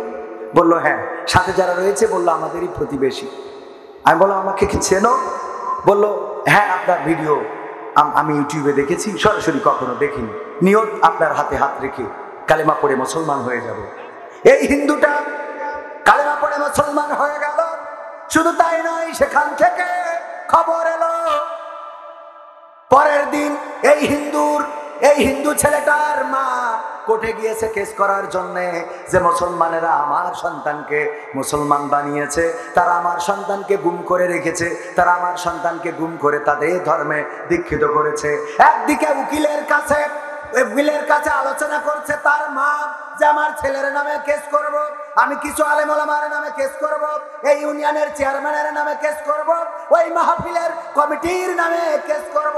ওই হিন্দু তরুণ যুবককে যখন বলা হয়েছে তোমার মা কেস করার জন্য গিয়েছে, আমাদের নামে কেস করবে, ওই হিন্দু যুবকটা সাথে সাথে বলেছে, তাড়াতাড়ি আমাকে নিয়ে চলেন অ্যাডভোকেটের কাছে, আমার এফিডেভিটটা করে নেন, আমি প্রমাণ করে দেব আমাকে কেউ উৎসাহ দেয় নাই, আমাকে কেউ অর্থ দেয় নাই, আমাকে কেউ গুম করে নাই, আমাকে কেউ অপহরণ করে নাই, আমাকে কেউ ভুল পথে পরিচালিত করে নাই। শুধুমাত্র ইসলামকে ভালোবেসে, কোরআনকে ভালোবেসে, আল্লাহ রাসূলকে ভালোবেসে কালেমা পড়ে ইসলাম ধর্মে দীক্ষা নিয়েছি। ওর মা মামলা করছেন, মামলা করার জন্য প্রস্তুতি নিচ্ছেন, এর মধ্যে এর এফিডেভিট কমপ্লিট। বলেন সুবহানাল্লাহ। একজন হিন্দু মুসলমান হয়, একজন বৌদ্ধ খ্রিস্টান। আমাদের আদর্শ দেখে ইসলামের মধ্যে আসতে হবে। কিন্তু আমার মুসলমান, তোমার আদর্শ হয়ে গেছে কুকুরের নাই, তোমার আদর্শ হয়েছে খাটাসের নাই, শ্রীগালের নাই। তোমার আদর্শ, তোমার ব্যবহার মানুষের ব্যবহার নেই, তোমার কথাবার্তার মধ্যে রস নেই, তোমার কথাবার্তার মধ্যে কোনো মায়া নেই, তোমার কথাবার্তার মধ্যে কোনো মমতা নেই, তোমার কথাবার্তার মধ্যে কোনো হৃদয়ের টাচ করবে এমন কোনো কথা নেই। এমন যদি হয় তাহলে মানুষেরা কি করে আকৃষ্ট হবে? অথচ আমার রাসূলের সাহাবাগণ কত সুন্দর একটা সমাজ নির্মাণ করেছিলেন। আল্লাহর নবীর সাহাবারা, এক ইহুদি আসলেন দোকানে, দোকানদার বলল কি নিবা? বললো এটা নেবো, ওটা নেবো, ওটা নেবো। বললো আমার দোকান থেকে নিতে হবে না, তুমি ওই দোকানে চলে যাও। এই লোকটি সেই দোকানে গেল, যাওয়ার পরে ওই দোকান থেকে মালামাল গুলো ক্রয় করলো। অপোজিটে যে দোকানটা ছিল সবাই জানেন সেটা ছিল ইহুদির দোকান, এবং খরিদ্দার কাস্টমার যিনি ছিলেন সে ইহুদি। ওই ইহুদির দোকান থেকে মালামাল নিয়ে হঠাৎ চিন্তা হলো, মুসলমানেরা কি আমাদের কাছে মালামাল বিক্রি করতে চায় না নাকি? যাই একটু জিজ্ঞাসা করে আসি। এসে মুসলমান দোকানদারকে জিজ্ঞাসা করলো, ওগো দোকানদার ভাই, তুমি তো মুসলমান, আমি ইহুদি, আমি পণ্য নিতে আসলাম, তুমি আমাকে দিলে না, তুমি বললে যাও ওখান থেকে নিয়ে আসো, ওই দোকান থেকে নাও। ও আমার ইহুদি ভাই, আমি তার দোকান থেকে নিয়েছি, অসুবিধা নাই, কিন্তু তুমি কি আমাদের ইহুদিদের কাছে কোনো পণ্য বিক্রি করতে চাও না নাকি? ওই মুসলমান দোকানদার জবাব দিল, না গো ভাই, এমন ঘটনা নয়, বরং আমি যেটা করেছি, যে জন্য করেছি, এই জায়গায় আমার দোকানের সামনে ওই দোকানটা, সকাল থেকে আমার দোকানে অনেক কাস্টমার এসেছে, অনেক খরিদ্দার এসেছে, আমার দোকানে পর্যাপ্ত বেচা কিনা হয়েছে। আমার দোকানে যে বেচা কিনা হয়েছে, আলহামদুলিল্লাহ, আমি আমার পরিবারের জন্য সদাই নিয়ে ফিরতে পারবো। কিন্তু আমি দেখেছি আমার অপোজিটে যে দোকান, ওই দোকানে এত বেচা কিনা হয় নাই, এত কাস্টমার আসে নাই। আমার বাড়িতে যেমন আমার বৃদ্ধা মা রয়েছে, বৃদ্ধ বাবা রয়েছে, আমার সন্তান রয়েছে, তারা যেমন প্রতিদিন পথ চেয়ে থাকে, একইভাবে ওর বাড়িতেও হয়তো বৃদ্ধ মা, বৃদ্ধ বাবা থাকতে পারে, সন্তান আছে, স্ত্রী আছে, তারা পথ চেয়ে আছে। যদি বেচা কেনা না হয়, তাইলে ও কি নিয়ে বাড়ি ফিরবে? এই জন্য আমি তোমাকে ওই দোকানে পাঠিয়েছে, যেন আর উপকার হয়। আল্লাহু আকবার বলবেন না? কোন আদর্শ ছিল? এই আদর্শ জানার পরে ওই ইহুদি বললেন, এই যদি হয় মুসলমানের আদর্শ, তাইলে আমি ঘোষণা করে দিলাম, লা ইলাহা ইল্লাল্লাহু মুহাম্মাদুর রাসূলুল্লাহ। আমার রাসূল সাল্লাল্লাহু আলাইহি ওয়াসাল্লাম গোটা জীবনে কোনোদিন কাউকে প্রতিশোধ নেয় নাই, কোনোদিন কাউকে গালমন্দ করে নাই। যে ব্যথা দিয়েছে, যে কাঁদিয়েছে, যে মেরেছে, যে ধরেছে, কোনোদিন কাউকে গালমন্দ করেন নাই। তায়েফের ঘটনাগুলো আপনাদের জানা আছে। তায়েফের ময়দানে আমার রাসূলকে মারা হলো, আমার রাসূলকে ডেকে নিয়ে গেল, গো রাসূল আসেন, আসেন, আসেন, আমরা আপনার দিনটা কবুল করে নেব। মক্কাবাসী তো আপনার দিন মানতে চায় না, আপনি আসেন। বাবা আমার যুবকেরা, একটু কান খুলে শুনে নাও, আমার রাসূলের আদর্শ কেমন জেনে নাও। তোমরা যাদের আদর্শের পিছনে ঘুরে বেড়াও, তারা তো প্রতিশোধে বিশ্বাসী। বলে ধপ কি কয়, কয় ফেলে দে ডাইরেক্ট, আছে না নাই? কয় ডাইরেক্ট ফেলে দে, ওটা পৃথিবীর পরে রাখা লাগবে না, ফেলে দিয়ে তারপর আমার কাছে আসবি। এরকম নেতা আছে না নাই? ফেলে দিয়ে আসবি। আমার রাসূল নিজে আক্রান্ত হলেন, তায়েফের ময়দানে চারিদিক থেকে ইট মারা হলো, পাথর মারা হলো, আমার রাসূল পড়ে গেলেন।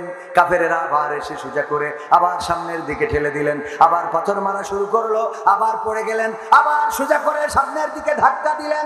আল্লাহর রাসূল তৃতীয়বার পড়ে গেলেন, বেহুশ হয়ে গেলেন। রাসূলের যখন হুঁশ ফিরল, বিশ্বনবী ওই জমিনে পড়ে যাওয়া রক্তগুলো গায়ে মাখা শুরু করে দিল।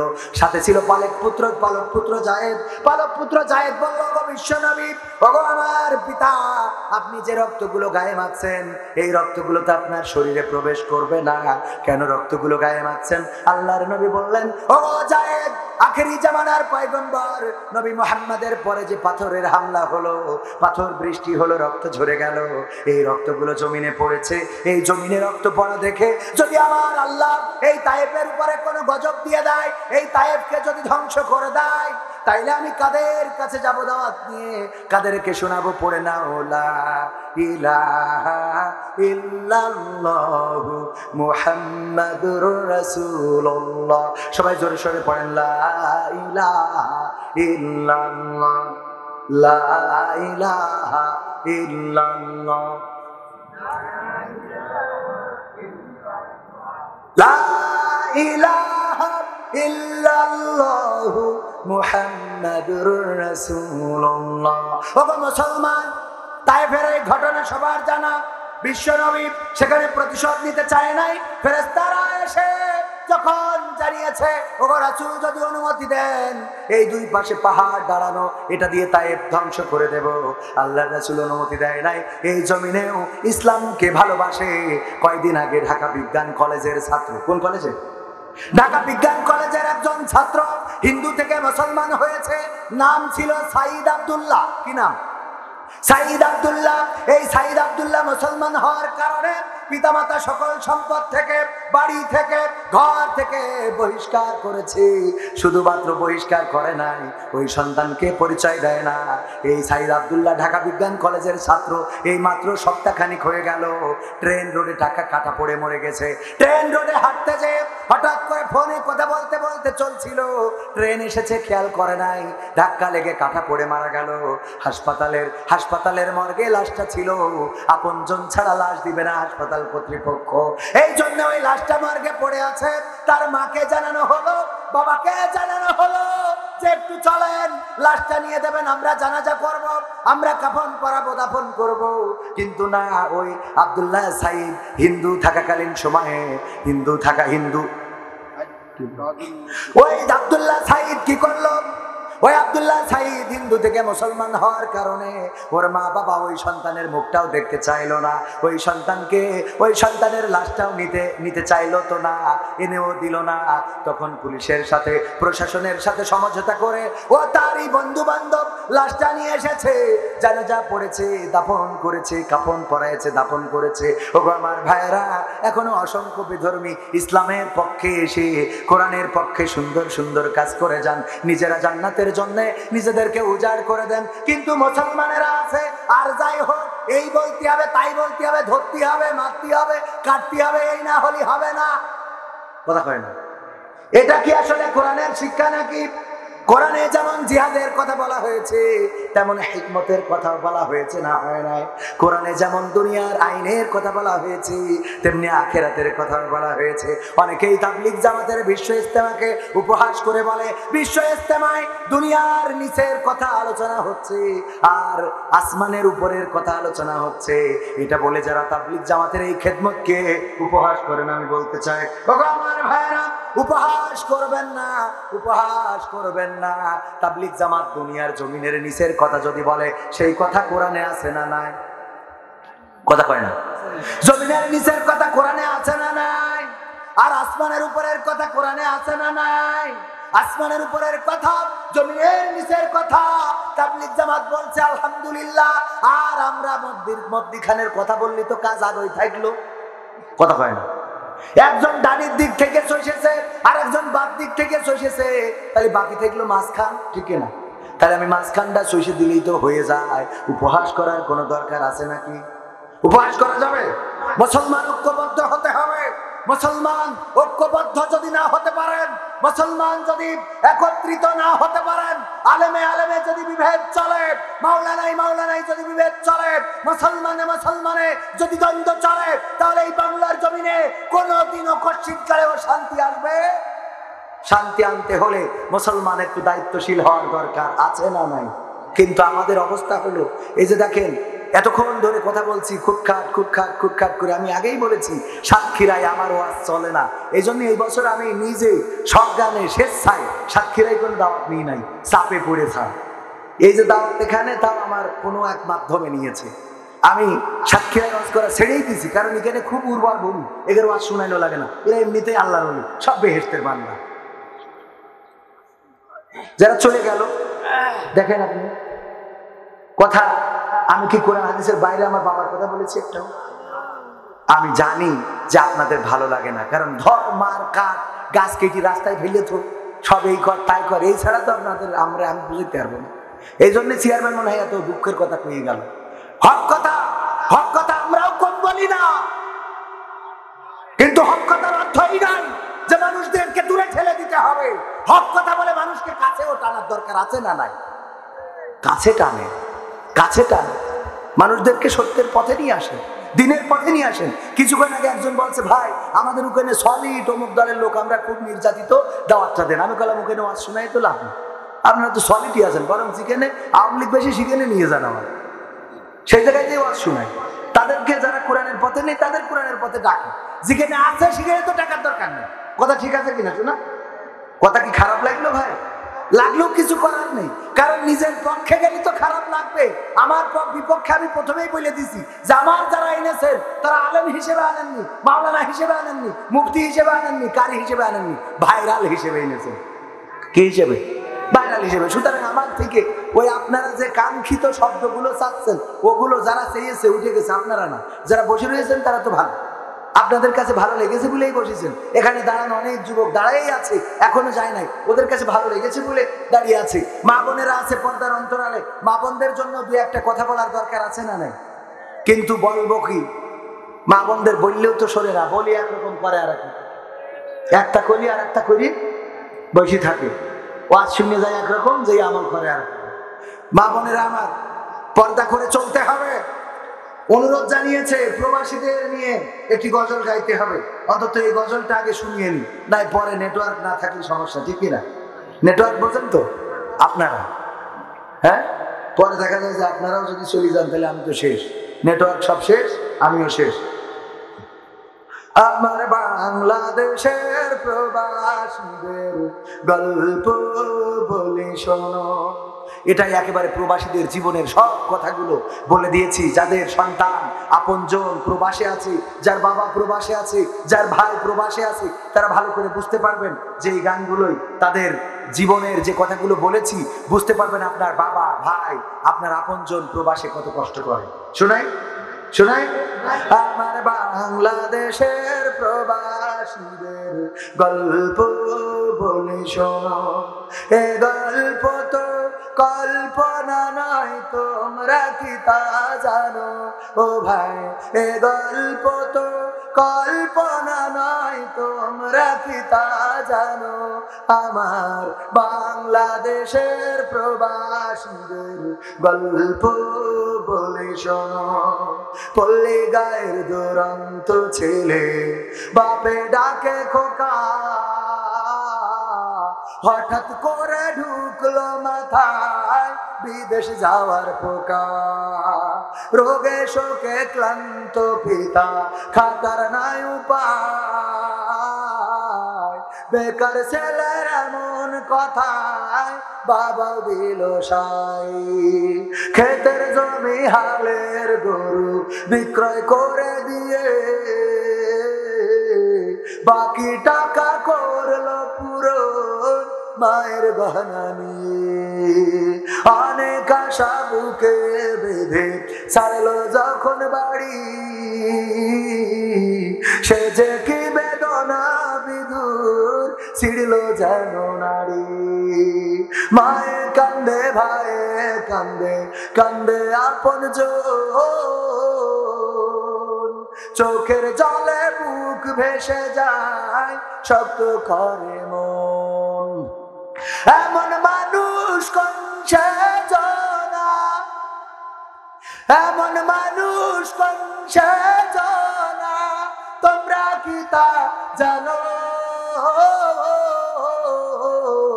আমার কলারুয়ার প্রবাসীদের গল্প বলে শোনো। আমার সাথীরা রই প্রবাসীদের গল্প বলে শোনো। বিমানেতে বসে খোকা জানালারি পাশে, নীল আকাশে তাকিয়ে দেখে মায়ের ছবি ভাসি। আঁচল দিয়ে চোখ মুছে মা প্রভুকে যে বলে, আল্লাহ তুমি ভালো রেখো আমার কোলের ছেলে। খোকা যে ছিল মা জননীর কলিজারি ভোটা, ভাবতে সব চোখ ভিজে জল পড়লো ফোটা ফোটা। এমন মানুষ কোন সে জানা, এমন মানুষ কোন সে জানা, তোমরা কি তা জানো? আমার বাংলাদেশের প্রবাসীদের গল্প বলে শোনো। আমার সাথীরা রই প্রবাসীদের গল্প বলে শোনো। নদ নদী আর সাগর নগর দিয়ে খোকা পাড়ি, পৌঁছালো যে অতি সাধে বিদেশের বাড়ি। অনেক কষ্টে মিলল খোকার এমন একটা কাজ, হাড় ভাঙা খাটুনি তাতে সকাল দুপুর সাজ। রোগে শোকে কাজ করে যায়, করে না অবহেলা। আকাশ সমান স্বপ্ন দেখে কাটিয়ে দেয় বেলা। মা জননীর সাথে যখন খোকা কথা কয়, বলে বাবা কেমন আছো, জানতে ইচ্ছা হয়।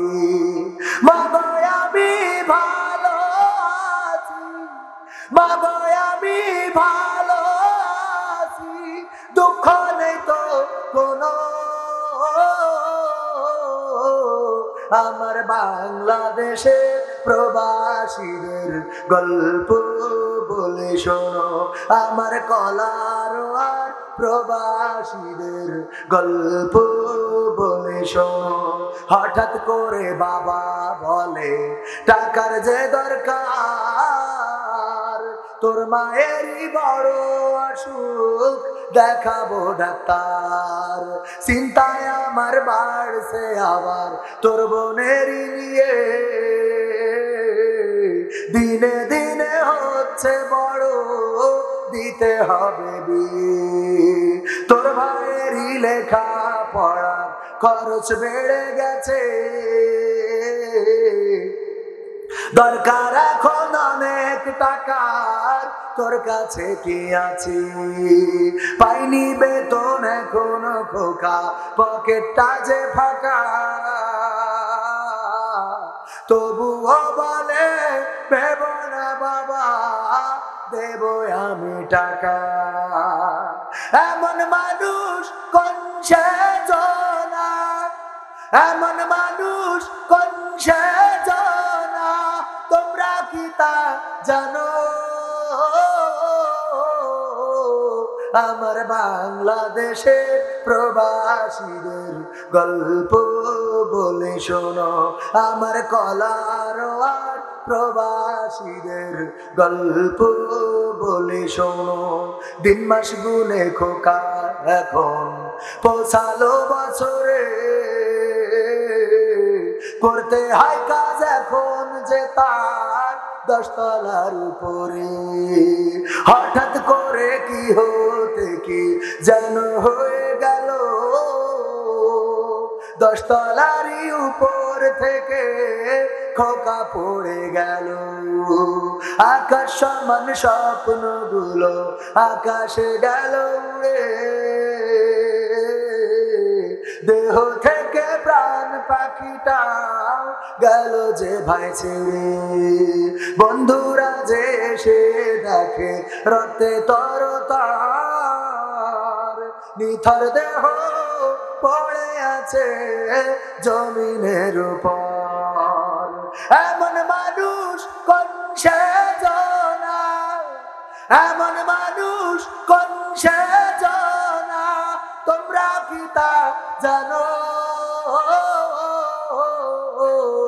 আমার সাক্ষীরা রই প্রবাসীদের গল্প বলে শোনো, আমার মালয়েশিয়ার প্রবাসীদের গল্প বলে শোনো। পাঠাতে হবে লাশটা দেশে, আপন তো কেউ নাই, বন্ধুরা সব মিলে মিশে করলো এই কাজটাই। শুনে খবর মা জননীর সে কি আহাজারি, তার কান্দনে আকাশ বাতাস হচ্ছে যে ভাই ভারী। অবশেষে খোকার কফিন পৌঁছালো যে বাড়ি, ভাই বোনার গায়ের স্বজনের সে কি আহাজারি। মা জননী কেঁদে বলে ওরে আমার ছেলে, বিদেশ থেকে কোন দেশে তুই গেলি আবার চলে। মাগো আমি সুখানিতে,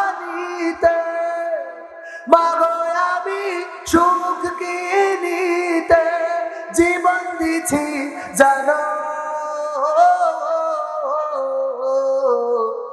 আমার বাংলাদেশের প্রবাসীদের গল্প বলে শোনো। সম্মানিত ভাইরা, এই গানগুলো 100টা গান আমার লেখা সুরের ঠিকানা কালচারাল ফাউন্ডেশন প্রকাশ করেছে, ক্যামেরাম্যানের কাছে আছে, আপনারা চাইলে দুটো সংগ্রহ করতে পারেন। সবাই দুরূদ ইব্রাহিম পড়েন, আল্লাহুম্মা সাল্লি আলা محمد وعلى آل محمد كما صليت على إبراهيم وعلى آل إبراهيم إنك حميد مجيد اللهم بارك على محمد وعلى آل محمد كما باركت على إبراهيم وعلى آل إبراهيم إنك حميد مجيد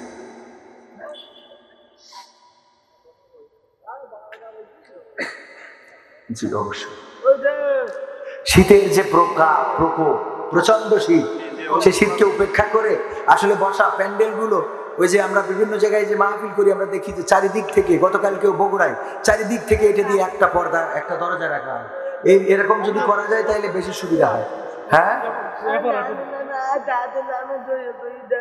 দেখো আহারে মার জন্য আর দাদির জন্য নানির জন্য তোমার নাম আলামিন তোমার দাদির জন্য দোয়া চাও দাদা দাদা নানা তাদের জন্য দোয়া আরে তুমি ওই যে কটা উঠে চলে গেছে খাটাস তাদের থেকে তুমি ভালো আল্লাহ তোমার নেখায় দিন আরে দাদা নানা এই মানুষটা ওদের থেকে সুন্দর যে মানুষগুলো একজন প্রতিবন্ধীর থেকে ওরা খারাপ প্রতিবন্ধী কারা ওয়ান্ধ হাফেজ হয় না ওয়ান্ধ হাফেজ আছে না নাই আসতে কোন কেন চোরে কোন ল্যাংড়া পঙ্গু খোড়া এক চোখ কানা ব্যাকা কত কোরআনের হাফেজ আছে আপনি চোখা হয়ে আপনি প্রতিবন্ধী আপনার মতো মানুষ এই যে লোকগুলো চলে গেল যারা চলে গেছে আল্লাহ তাদের হেদায়েত নসিব করে দিই ওরা ওদের শিখে এটা আমি মাহফিলের জন্য দিয়ে দিই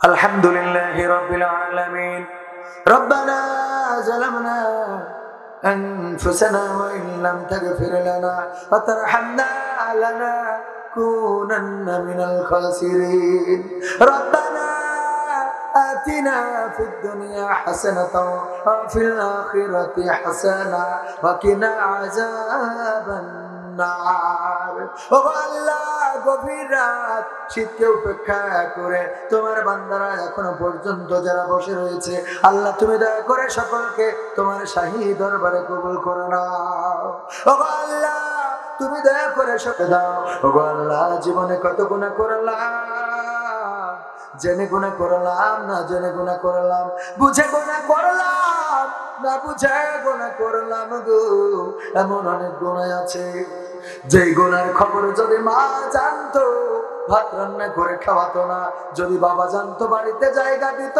না যদি বন্ধু বান্ধব জানতো বন্ধুত্বের সম্পর্ক থাকতো না যদি সন্তান জানতো বাবা বলে ডাকতো না যদি স্বামী জানতো স্ত্রীর সাথে সংসার করতো না আবার যদি স্ত্রী জানতো স্বামীর সাথে সংসার করতো না ও আল্লাহ এমন অনেক গুনাহ আমাদের জীবনে রয়েছে আল্লাহ তুমি দয়া করে সকলের জীবনের গুনাহগুলো ক্ষমা করে দাও কত গুনাহ করলাম রাতের অন্ধকারে গুনাহ করেছি দিনের আলোতে গুনাহ করেছি বনে জঙ্গলে গুনাহ করেছি ছাদের নিচে গুনাহ করেছি গো আল্লাহ তোমার কাছে খাস করে ফরিয়াদ করি তুমি দয়া করে আমাদের গোপন গুনাহগুলো গোপন করে দাও ও গো আল্লাহ জীবনের সকল গুনাহগুলো ক্ষমা করে দাও ও গো আল্লাহ তোমার কাছে হাত তুললে মনে পড়ে যায় জন্ম দুঃখিনী মায়ের কথা মা জননী যাদের নাই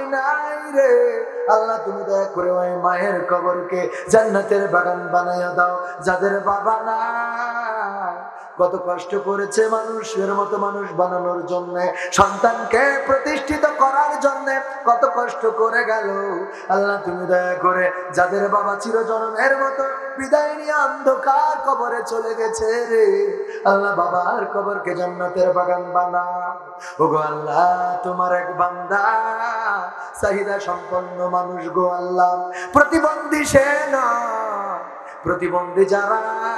প্রতিবন্ধী তারা যারা তোমার কোরআনের কদর করলো না প্রতিবন্ধী যারা তোমার রাসূলের কদর বুঝলো না প্রতিবন্ধী তারা যারা ইসলামের বাণী বুঝলো না প্রতিবন্ধী তারা যারা ইসলামের আনিত বিধানগুলো বুঝলো না ওগো আল্লাহ আলামিন নামের তোমার এক বান্দা চাহিদা সম্পন্ন মানুষ দাদার জন্য দোয়া চেয়েছে নানার জন্য দোয়া চেয়ে 50 টাকা দান করেছে আল্লাহ তুমি দয়া করে তোমার এই বান্দাকে কবুল করে নাও, তার দাদার খবর এবং নানার খবরকে জান্নাতের বাগান বানায়া দাও, পরকালের ময়দানে বিচার হাসর শেষে জান্নাতের সিঁড়িতে যেন দেখা হয়ে যায় সেই তৌফিক তুমি দান করে দাও। ও আল্লাহ এই মাহফিলের সভাপতিকে কবুল করে নাও, প্রধান অতিথি বিশেষ অতিথিদেরকে কবুল করে নাও আল্লাহ, চেয়ারম্যান সাহেবকে কবুল করে নাও, মেম্বার সাহেবদেরকে কবুল করে নাও, অ্যাডভোকেট সাহেবকে কবুল করে নাও। ও আল্লাহ মাহফিলের বক্তা, পরিচালক, স্বেচ্ছাসেবক, মাহফিল বাস্তবায়নে যারা এই ভূমিকা রেখেছে আল্লাহ সকলকে কবুল করে নাও, সকলকে নেখায় দিয়ে দাও, মনের স্বপ্নগুলা পুরা করে দাও। ও আল্লাহ আমার সামনে বসা আমার ডানে বামে যে যুবকেরা আছে, ও আল্লাহ দাঁড়ানো যুবক তোমার কোরআনের কথা শোনার জন্য দুটি পায়ে দাঁড়িয়ে রইল আল্লাহ, তুমি দয়া করে তোমার এই যুবকদেরকে কবুল করে নাও, তোমার এই বান্দাদেরকে কবুল করে নাও, নেখায়াত দিয়ে দাও, মনের স্বপ্নগুলা পুরা করে দাও। যার কর্ম নয় কর্মের ব্যবস্থা করে দাও, যার কর্ম আছে আয় রোজগার বাড়িয়ে দাও আল্লাহ, যে অবিবাহিত বিবাহের ব্যবস্থা করে দাও আল্লাহ, নিঃসন্তানীকে সন্তান দান করে দাও। ও আল্লাহ পর্দার অন্তরালে কত মা বোন আল্লাহ, কত মা বোন হাত তুলেছে আল্লাহ, তুমি আমার মা বোনদেরকে কবুল করে নাও, পর্দা করে চলার তৌফিক দান করে দাও। আমার মা বোনেরা যারা বাবা হারিয়েছে, বাবা কত কেঁদেছিল বিয়ের দিন, জামাইয়ের হাতে তুলে দেওয়ার সময় মা জননী কত কেঁদেছিল, ও আল্লাহ সেই বাবা নাই, আজার বাজার করে নিয়ে এসে মেয়ের খবর নিয়ে যায় না, আজার মা জননী লাউ কুমড়া কত নিয়ে আসে না, ও আল্লাহ এই মা যে হারিয়েছে, বাবা যে হারিয়েছে গো আল্লাহ, তুমি দয়া করে সেই পিতামাতার খবর জান্নাতের বাগান বানায়া দাও। ও আল্লাহ তুমি মা বোনদের সংসারে শান্তি দাও, নিঃসন্তানীকে সন্তান দান করে দাও। ও আল্লাহ স্বামী স্ত্রীতে যার যাদের মিল না আল্লাহ তুমি মিল মহব্বত পয়দা করে দাও, যে সংসারে শান্তি নাই সন্তান শান্তি এনে দাও। ও আল্লাহ তোমার কাছে খাস করে ফরিয়াদ করি আল্লাহ, এই অঞ্চলে আমার এই মাহফিলের পাশে ঘুমিয়ে আছে খুলনা মহানগরের সাবেক সভাপতি ও সাতক্ষীরা জেলা জামাতের সম্মানিত সেক্রেটারি এবং সাতক্ষীরা সিটি কলেজের অধ্যাপক একেএম ফজলুল, উনি আমাদের পাশে একেএম ফজলুল হক সাহেব, উনি আমাদের পাশে ঘুমিয়ে আছে। ও আল্লাহ কোরআনের আন্দোলনে নেতৃত্ব দিয়েছে, দিন কায়েমের সংগ্রামে থেকেছে, মিছিল মিটিং এ পদচারণায় মুখরিত ছিল, কত মিছিল, কত মিটিং, কত নির্যাতন, কত কারাভোগ, কত ষড়যন্ত্র, কত অপমান, কত লাঞ্ছনা, কত গঞ্জনা, কত হয়তো হাত কড়া পড়া লেগেছে। ও আল্লাহ চিরজনমের মতো ঘুমিয়ে গেল, রাজপথে মিছিল হবে কিন্তু নাকে আর পাওয়া যাবে না, রাজপথে সংগ্রাম হবে, লড়াই হবে, কোরআন কায়েমের আন্দোলন হবে কিন্তু উনি থাকবেন না। ও আল্লাহ মিছিলে মিছিলে পদচারণায় যিনি ছিলেন আল্লাহ তুমি দয়া করে তার খবরকে জান্নাতের বাগান বানাইয়া দাও। ও আল্লাহ তুমি তার মৃত্যুকে শহীদ মৃত্যু হিসেবে কবুল করে নাও আল্লাহ, তুমি দয়া করে ওই খবরকে রিয়াজুল জান্নাতে পরিণত করে দাও, পরকালের ময়দানে বিচার হাসর শেষে ও আল্লাহ জান্নাতে তুমি একটা ঘরে ঠাই করে দিও আল্লাহ, জান্নাতুল ফেরদাউসে জায়গা করে দিও আল্লাহ, আপনজনদের সাথে সাক্ষাতের ব্যবস্থা করে দিও। ও আল্লাহ উনি সহ কত কবরবাসী ঘুমানো, ডানে বামে এই গ্রামের কত মানুষ ঘুমিয়ে আছে, চিরজনমের মতো বিদায় নিয়ে যারা চলে গেছে আল্লাহ তুমি দয়া করে সকল কবরগুলোকে জান্নাতের বাগান বানাও। ও আল্লাহ তুমি কবরগুলোকে রিয়াজুল জান্নাতে পরিণত করে দাও আল্লাহ, তোমার অত্র এলাকার তোমার বান্দাদেরকে তুমি কোরআনের পথে দাখিল করে দাও আল্লাহ, দিন কায়েমের আন্দোলনে দাখিল করে দাও আল্লাহ, কোরআন কায়েমের সংগ্রামে যেন শামিল হতে পারে সেই তৌফিক তুমি দান করে দাও আল্লাহ, তুমি সাতক্ষীরাবাসীকে কবুল করে নাও আল্লাহ, তুমি কলারুয়াবাসীকে কবুল করে নাও, আজকের মাহফিলের যুব সমাজকে কবুল করে নাও, কত কষ্ট করলো মাহফিল বাস্তবায়নের জন্য, দিন রাত শীতকে উপেক্ষা করে পরিশ্রম করে আল্লাহ এই মাহফিল বাস্তবায়ন করলো আল্লাহ, তুমি তাদের উত্তম প্রতিদান দান করে দাও আল্লাহ, তুমি দয়া করে তাদের জীবনের গুণাগুলো ক্ষমা করে দাও আল্লাহ, তুমি তাদের মনের নেক স্বপ্নগুলো পুরা করে দাও। ও আল্লাহ তোমার বাংলার জমিনে কোরআনের রাজ কায়েম হয়েছে, এটা দেখার সৌভাগ্য আমাদের করে দিও। ওগো আল্লাহ, তোমার কাছে ফরিয়াদ, কোরআনের কত পাখি কারারুদ্ধ জীবন যাপন করে।